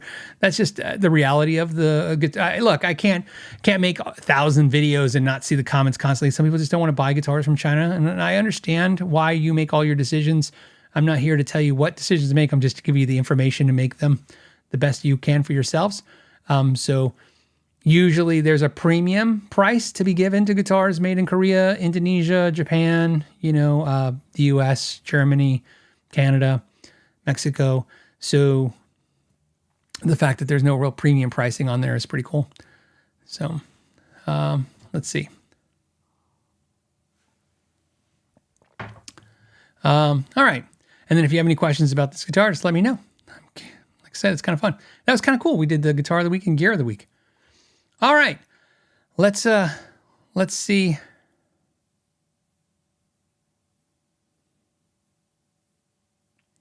Josh Rod, this came from Amanda, says, hey, did you ever break an expensive guitar at your store? I have not. However, I have watched a lot of expensive guitars get broken at my store. Ralph broke an expensive guitar. I don't think Shauna ever did. Broke is Nathan, I think, if I recall, did Nathan damage my personal guitar? I think it was on the bench and something happened to it. I kind of remember that. I'll have to ask him. I kind of remember that because I think I remember him drop something on it or something happened and he had a face like, oh no. And I was like, it's fine. I'm not really a big freak for dents. So you guys know, like, I don't like if a guitar in here got damaged, a dent or something. As long as I don't have to feel it when I play, I really don't overly freak out about it. Just, that's just which kind of, I can tell you it's not something to, overly freak out about. I used to long time ago. And, that's not true. I used to freak out, like if I had a guitar for, like I had a $500 made Mexico Strat and it got a dent and I got upset and it was like really upset me. And the reason is because $500 was like $5 million. So yeah, I would get upset now if the guitar was super expensive to the point, but I don't buy guitars that I'm not comfortable owning anymore. So if I buy a guitar and I'm just not feeling comfortable owning it, I just sell it. Because sometimes that's how it works. Some guitars are so expensive, I just can't, even though I love the guitar, I just can't find myself to get in the, what's the saying, right? You own your stuff or your stuff owns you. I don't want stuff that owns me. So, but expensive guitars, like a customer's guitar or a store guitar. No, the only thing I ever did in the very first store, we were probably in business a week, maybe 2 weeks. I mean, it was very, we had these guitar cables and they were like cloth braided guitar cables. And, I had plugged into an amp for a customer and I left it on the ground and I went to step away and it wrapped like a bullwhip. It wrapped around my ankle, like it caught me and it caught and then like it wrapped around and then when it caught, because of the whatever the braiding was made of, it wouldn't slide. Okay. So it looped me like a lasso. And that's what I want to say, a lasso.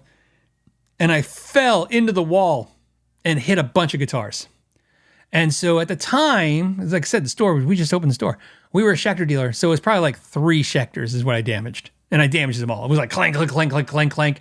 That wasn't bad. It was the embarrassment. Like Shauna jumped up. Everybody's like, "Oh my God, are you okay?" I mean, dude, it was like they think this is way before we had cameras in the store. Way before everybody had a cell phone pointing at you all the time.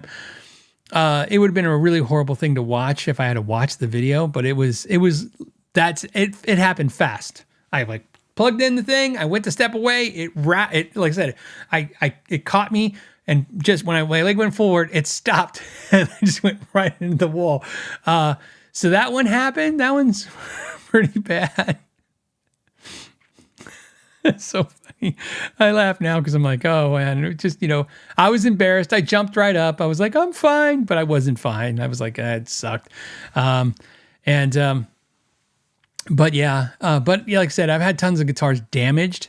That's just the, part of the business. And it takes you a while before you get used to it. Some people never get used to it. I have friends that own businesses and they just never get used to it. Every one of them upsets you like the first one. But me, at some point, I got to the point where it didn't, when I say upsets me, everything sucks, but I'm talking about like, you don't sleep for days. You can't stop thinking about it. You just kind of, what happens is at this point in my life, and it happened a long time ago, so it's been a while now, at least a decade or longer.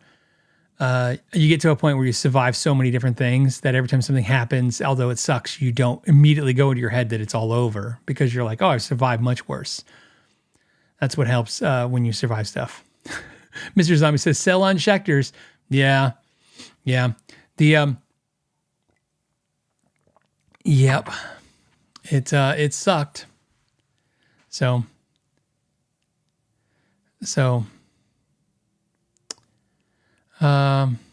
Okay.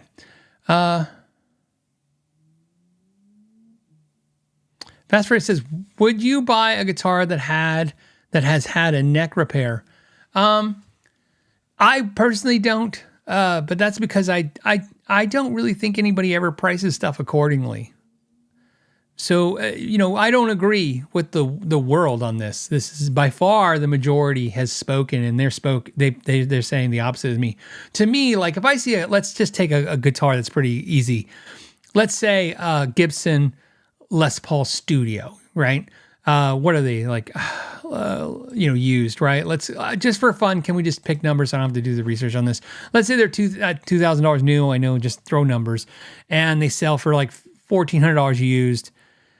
To me, if I saw a Gibson Les Paul Studio with a neck repair from somebody I trust, or at least a place like, this store did it, or somewhere somebody knows what they're doing did it, the highest I'm paying is $7. I'm half a used. It's half. That's the only reason I'm gonna buy it, to workhorse it, to play it. I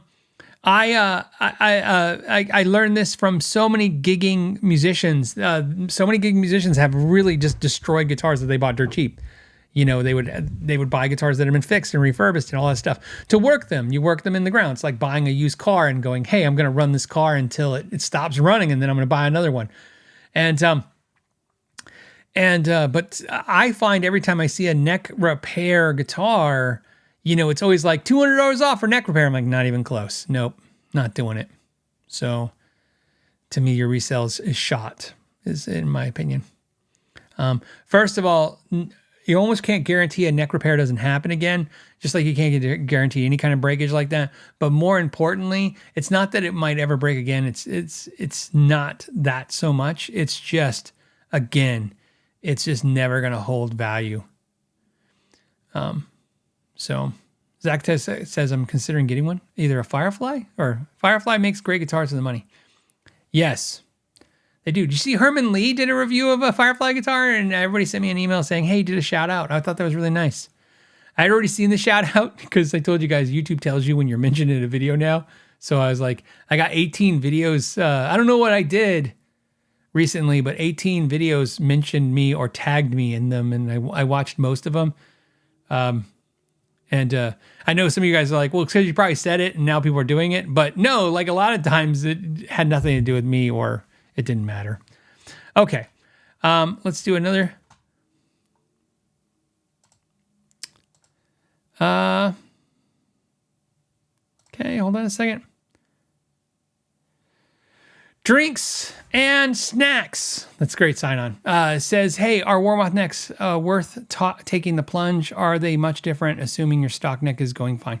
I don't know if they're different in the idea of quality. I think Warmoth makes fantastic necks. But yeah, if you want to change out a neck, I own 3 guitars with Warmoth necks. I love them. They're fine. I highly recommend Warmoth necks. So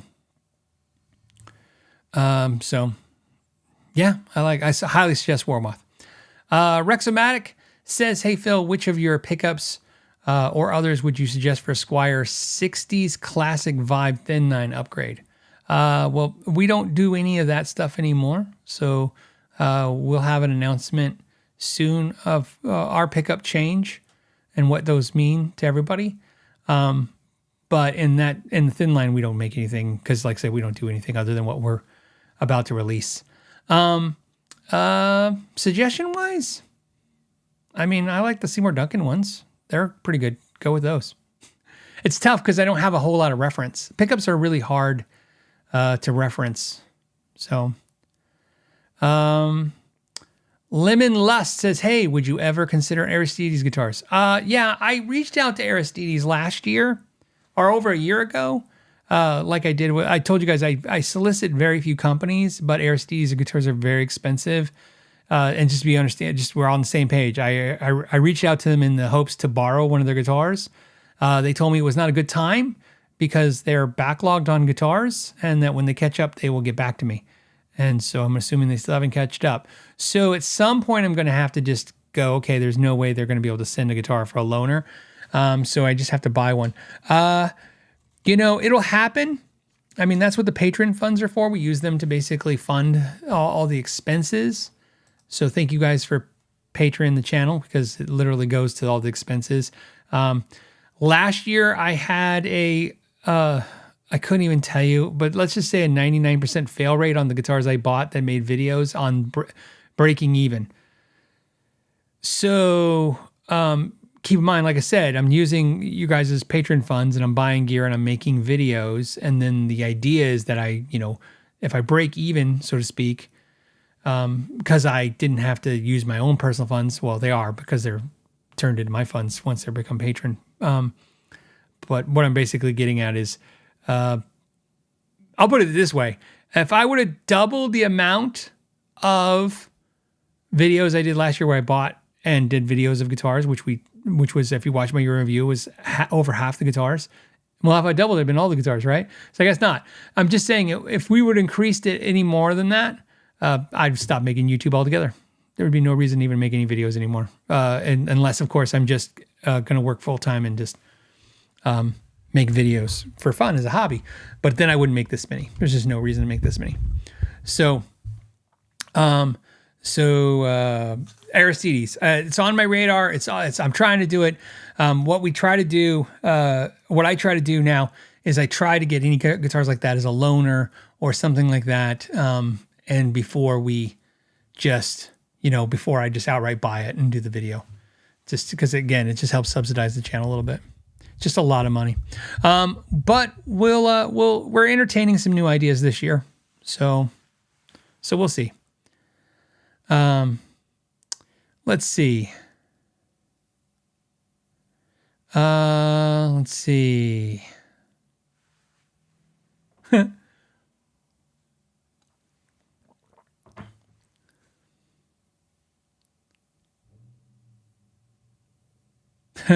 I'm sorry, some of you guys are making me laugh. I'm not making videos anymore either. Yeah. Let's see. Okay, so BV Bev says, Amanda sent this. Amanda, tell Phil. Okay, she is. That a company that owned a UK vintage store took over Carter's a few years ago, perhaps 4 years ago. Oh, okay. That helps. Like I said, I didn't think anything of it. Still like Carter's. It's just, when I heard that just like this, I'm like, oh, yeah, kind of feel like the new Carter's isn't the same Carter's when it comes to like the way, the prices were and stuff like that. But I'll still shop with them. I just noticed it wasn't as amazing as I remember. And that's just the way things go, I'm sure.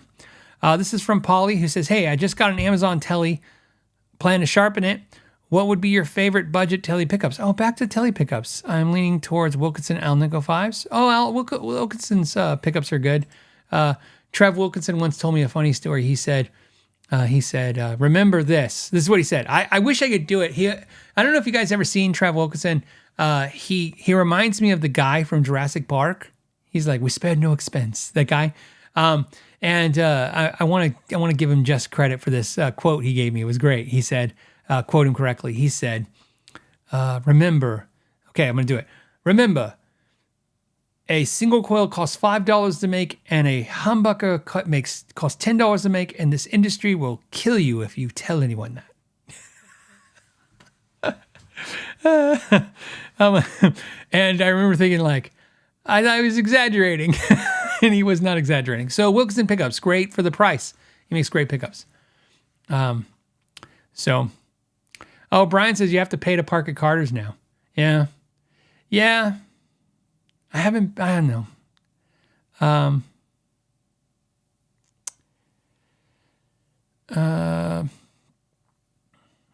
Let's see. Okay. This one is from None of Your Business. I got to put the spaces in the correct words. Okay. Is a player having too many choices of guitars, pedals, and amps, etc., hurting the industry, like Lee Anderton says? Well, there's a saying, that's a sales thing. So it's interesting that Lee went that way. There's an old saying, right? Confuse them before you close them, or close them before you confuse them. In other words, too many choices makes it hard for the consumer to make a choice. Look, the reality is, if you are into this, if you're hanging out on a Friday afternoon listening to me and here, it's because you enjoy this. A-being things, learning about this. Like I said, a hobbyist is an educated consumer. It's someone who just loves to learn everything about the thing they love, and they become very educated on it, right? Like a connoisseur, if you will, right? So we're you understand. I have friends that can outplay, they can play as good as anyone out there. Hell, they probably have a Grammy. And they couldn't tell you Alnico 5 from Alnico 2. When I say they couldn't tell you the difference, like listening to it, I mean, they couldn't tell you, like if I said Alnico, it's an Alnico 2, not an Alnico 5. They'd be like, what the hell are you talking about? They don't care, right? We decided we care. Hold on a second. Just pour myself some water. So yes, to a basic customer, I could see where this could go overwhelming, except for here's where it's not. This is where I would disagree with Lee in this case. Gone are the days of crap, good, and better. That is not the world we're in. We haven't been in that world in a long time. You can absolutely buy great stuff for super cheap. There is no, if I only had enough money, I could have good gear. Now, it's about a brand. You still have to pay if you want to be able to brag. If you want a Gibson or a Gretsch, like a really right, or a Fender, or whatever brand, or a Sir, let's go Sir, Tom Anderson, a Nags, if you want, a Novo, if you want a Amplified Nation, or a Two Rock, if you want a Friedman, yeah, you're going to have to put out some money. And those are great products, as they should be. No one should look at a $4,000, like, look, when I do these deep dives, you think when I have a $4,000 guitar, I'm like, oh, it's really good, guys. I'm like, well, no, of course it's good. That's given.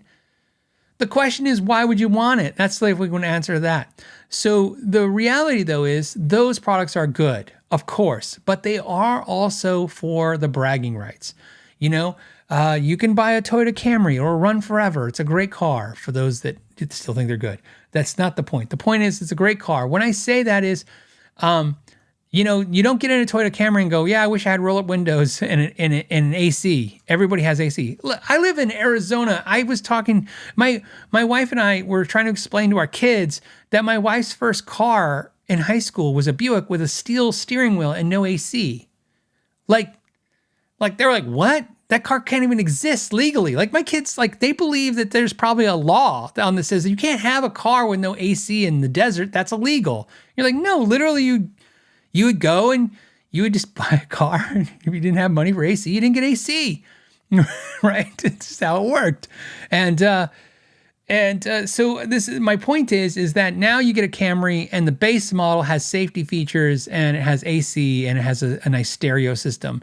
And now you got to buy silly things like, heated or cooled seats or all the other stuff or leather, right? And that stuff that was always what the really high-end cars have. So my point is that the gear industry follows suit with that too. If you want to have a Sir guitar plugged into a two-rock, then you have to pay for it. You have to pay lots of money for it. But what you're getting is not far removed from essentially a lot of the $500 guitars, $600 guitars. Everybody's going to have differing opinions. But here's where I focus my opinion. I'm not telling you like this instinctually. I'm telling you this isn't from owning a music store. This isn't from repairing guitars. This is from all the deep dives. I've took apart everybody's guitar. I have made a nice little side income consulting for companies on what I've learned over the years, to the point where sometimes we're having discussions like maybe less live shows, maybe more consulting gigs. The reason is because it's because, like I said, you take stuff apart, you look at it, you start learning this is what makes a guitar different and not different. And so I'm telling you that when I take apart a guitar, I can find a flaw with every single guitar. When I say every single, the Emerald carbon fiber guitar came flawless. No flaws. Good for them. Carbon fiber, right? But my point is that there's a Novo I have here. There's flaws in that. There's a flaw in every guitar. It will be small or large. So back to the consumers being confused. The reality is you can buy a really good guitar and a really good amp and a really good setup for whatever price you want to pay, not what price they want to sell it to you at. There's every tier pricing. There's maybe that's a good video, right? Give me a budget. We did what guitar would I buy $500? Could I buy a rig for $250 that I would play? Yeah, an amp and guitar. I believe 100%. Now it's going to be used, and I'm going to have to peck for it and find it, but I can find it. I believe I can find it, and I know you guys know too. You can find a decent guitar and an amp for $250 now, and it's decent.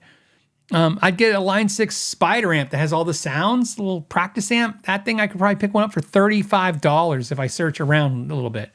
And that gives me $115 or whatever left over, or $215 to find a guitar. And I can think, I'd just get a Firefly.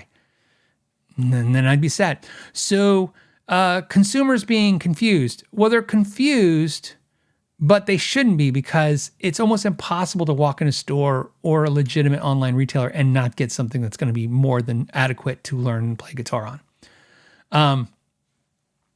It's really fine. When we find an issue, Herman Lee, when he was talking about the Firefly, he found some bad fret marks on it. He was talking about that. And here's the deal. I was watching it, and because you're going to find issues on Fireflies. But the reality is none of that would stop somebody from learning to play. That's something they'll discover is a problem later, after they're not only a player, but they've learned a little bit about guitar, so they know how to make the best next choice. So my point being with that comment about too many choices, I guess in the idea that if you click a thing, except for, here's the sad thing. You could go to ChatGPT right now and say, hey, you know what? We could probably do it. I just ask ChatGPT, go, hey, I'm a beginner. I want to learn electric guitar. I want to spend $300 for an electric guitar and amp. What's a good suggestion for amp and guitar? And I'm sure it's going to get you in the ballpark. Or you can even tell it to go, hey, I want to buy it from Sweetwater, and tell me what at Sweetwater is a good choice. So I think there is lots of good products out there. And I think that when we talk about how confusing and over crazy it is, it's just us nerding out. I don't think the consumers are that perplexed by it. When I used to have to sell guitars in the store, I've had a few moments, and I have no problem talking about them. Just like at this point, all 400 some episodes, I've told you guys all something. I've shown my ass enough times, literally, enough times on the show saying something that, if that's going to lose the audience, that's going to lose the audience. I've snapped a few times in my store.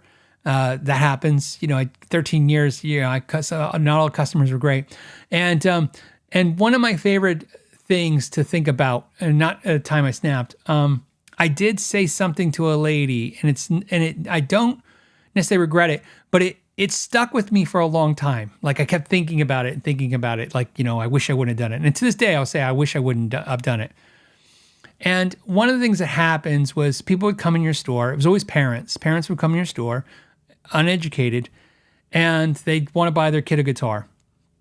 And they came to the store in the hopes that, in my hopes, they're like, here, I'm here to help you make the right decision for this kid. And, you found that exactly what I said, the price is dictated by the consumer, not the other way around. So I would say, they come in, like I told you, I could find you $300 and get you a good guitar. This particular woman came in and said, she goes, I'm looking for acoustic for my son. I said, okay. And she said, can you show me one? And I said, yeah, here's my favorite acoustic guitar for beginners. It's called the CD60. By the way, they still make this guitar. It's Fender CD60 at the time came in natural, black, and sunburst without electronics and a hard shell case, which we would trade for a high-end gig bag. Okay. And I know the case was thin. So you guys know, no deception there. We would sell the case for $50 just like we'd sell the gig bag. But sometimes it's easier for kids to throw it over their shoulder than carry it. We give them their choice. They just pick. Case or gig bag included. The guitar was $249. Okay. We did not give discount on it. So I'm just telling you that's the map on it with the case. And we would include a little starter pack, which I think was like a tuner, some picks, and something else like a chord chart or something, right? So essentially it's everything they needed, right? They're set in. And she's like, I don't want to spend that. Now, look, I had been around enough times to know broke. Okay. I know when somebody's broke. I'm like, okay, I get it, man. If you guys want me to tell you, I'll tell you the time I sold a homeless guy a guitar. That's broke. And I learned a lot about homeless people on that day too. But anyways, she said, do you have anything cheaper? And I said, yes. And so I showed her another guitar. This guitar was $199. She's like, cheaper. I'm like, okay. And again, I'm like, okay, look, lady. And so what happened was we had the SA 100, which at the time used to be made by Squier, and it now has been rebranded to Fender, and since then too, by the way. So Fender. So it was a Fender acoustic that they sold at Costco, SA. Sometimes they call it the FA. In fact, the SA is the Squier, and then it changed the name to the FA, Fender Acoustic, FA, Fender Acoustic 100. It was $99. It was playable, right? It was playable. We had it in case, like I said, we didn't want a customer to leave the store, and go to Amazon. And this is what happened. She's like, oh, what about that guitar? And I go, yeah, that's the FA 100. It's $100. And I said, and she's like, and she goes, could you play it for me? I got to remember the story in order. And I said, sure. So I had to demo it to her. She's listening to it. And I'm thinking to myself, you got to understand, as a business owner, I'm just thinking in my head going, like, it's $20. That's what I make on this guitar. It's $20 thing, and I'm helping her with all these guitars. I'm already into this 30 minutes with her. And here's where it gets funny. I have all these canned responses, as you would if you sold anything. Hey, Fender's good quality. They have a good reputation. They have, lifetime warranty on this guitar. Blah, blah, blah, blah, blah. You can sign up for lessons. We support you. I have all these canned answers. But she just out of nowhere says, is that a good guitar? Now, keep in mind, I've just explained the spiel of all the guitars, all the brands, and all the prices. And we've come to by the way, there's nothing cheaper in the store. There's no other, this is it. You get this or you have to leave now because I don't have anything else. And she says, is that a good guitar? And I said, if they could find a way to make this cheaper, they would. Right? I know that doesn't sound so bad, but I said it kind of jerky.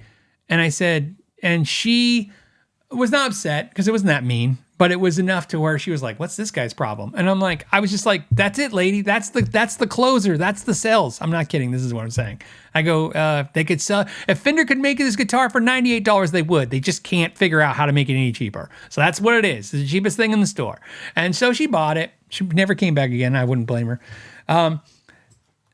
So my point is that, there's great choices out there. The customer should not be confused. And the fact that we have option paralysis for gear is because we're obsessing over silly details that don't matter.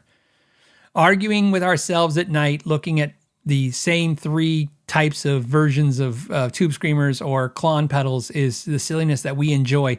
We enjoy it. you do it because you enjoy it, not because you're stressed. So I don't think a lot of consumers are stressed because they can't find a good product. I think we obsess over it, and therefore people say it's confusing, but it's not. So that's just my thing. Plus, yeah, somebody says, Evan says, you've reached the bottom. That's kind of where I was at with it. I was like, there's just no way cheaper. Let's do one more. Hold on, I'm just refreshing. Okay, let's do one more.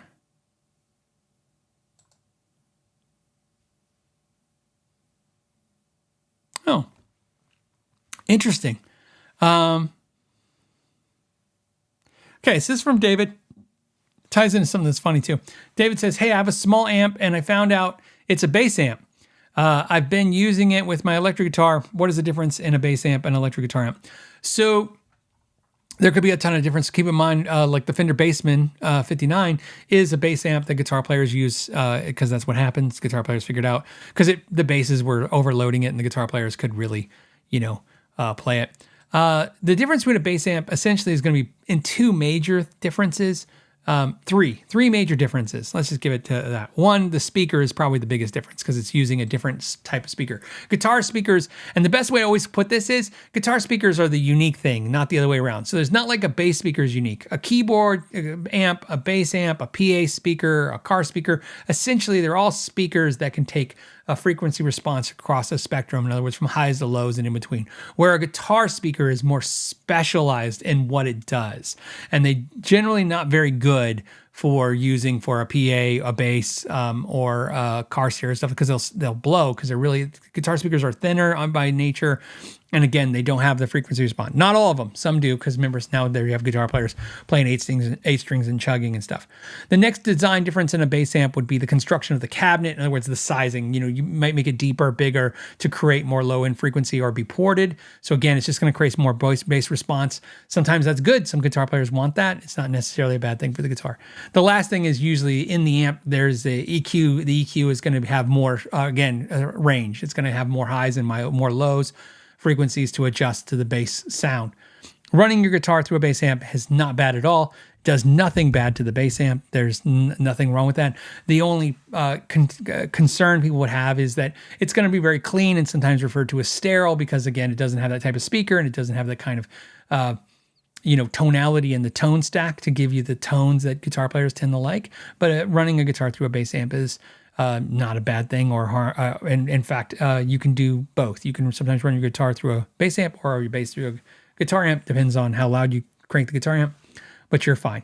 Funny story was last week I mentioned that I have the Phil Jones amp, and we were talking about amps, and I mentioned that the Fender Rumble 40 bass amp is a great bass amp. And then when I mentioned this earlier on the show that I went to Guitar Center and checked out things, while I was there, they had a bunch of bass amps. They had Mark Bass and Dark Glass and a bunch of bass amps there. And so me and Ralph sat and played through all his bass amps, and I did not like any of them. And then I went and I go, I said, Ralph, I just recommended last night, because this is Saturday after last Friday. I just recommended this Fender amp again. I used to have a Rumble 40. They're $230, $240. Plugged into it. Absolutely love it. Still highly recommend it. Best $240. It's funny. You could buy a Fender bass amp that you could take to a small gig. At that point, it'd be a very small gig. Definitely at home use. And it costs the same or less than a decent boutique pedal. It's pretty impressive. And I thought it was funny. I showed Ralph, so I'll tell you guys too. The Fender Rumble 40. I did not go through all the Rumbles when I say that on both sides. Little fun fact, the Fender Rumble 40, not only $240, not only a great sounding amp with great options like direct out, it's also made by Cortec in Indonesia's factory. So it's made in the Indonesian factory. So little fun, because that's not, that's just different. I know somebody's going to like, everything's made at the Cortec factory. Yes, that's why I went there. I wanted to see everything being made. So, but little fun. So if you're looking for a good bass amp is what I'm trying to say, that's the one I would check out. Okay, so on that note, we did it. We solved all the world's problems, which is important. We talked about some guitar subjects, and we did everything. If you guys, just to let you know, if you want to try to check out the 10 Pierce course before the deal expires. Like I said, you can save 30% off. There's a link down below. You save 30% off, and you get to try it for 30 days. And they kick a nice piece of that to us, which helps fund this channel. So it's a win-win for all of us, I hope. And I appreciate you guys. At least check it out. At least go check it out, right? So I recommend that. And then also, I put a link for the Hils guitar that I showed you right there. So there's a link there. If you don't want to use a link, just understand that if you're buying a Hils guitar in the US, you need to use Hils America is their website. So some people have trouble finding it because they're the US distribution of the guitar. So think about that if you're checking that out. And then was there one other thing to share with you guys? Let you know that if you want to sign up to become a patron, the $5 tier, this Sunday is the bonus podcast for patrons, where it's just like this, except for a lot less people. So I get to answer everybody's question. So if there's ever a question you really, really want to ask me, you can pay $5, become a patron, and ask me on Sunday. And so you know, when I say that, you don't even have to be there live. If you'll go in there, you'll see that there's a chat we have a chat for each event. And you just go into that chat. Once we cross the event, we delete the chat out. So you put the thing in the chat, and I'll just go back and read it. So there you go. And then also, if you want to sign up to the $10 level, you get clinics where we do guitar clinics, and then you get obviously everything below, which is the ad-free version of the show plus the bonus. And then if you want to do the top tier, you can check out that option if you want to. And also coming soon, we're going to give the $10 and up tier a $10 discount on merch, because we're going to try to work out a merch deal with like that. So trying to always give a little bit more, especially since each year I try a little harder to do a little bit more, if you notice on the channel, because, you know, life sucks. So I don't know why. You know what I'm trying to say. It's like when everybody's trying to make things harder and worse and more expensive, I'm trying to make things a little better for you guys, so that we can at least have some fun here. All right. On that note, I want to thank you guys all for hanging out to the end of the show. And until next Friday, know your gear. If you're learning something or having a good time, don't forget you can subscribe for free and help this channel. Or for $10 a month, you can join me on Patreon for live clinics where you can ask questions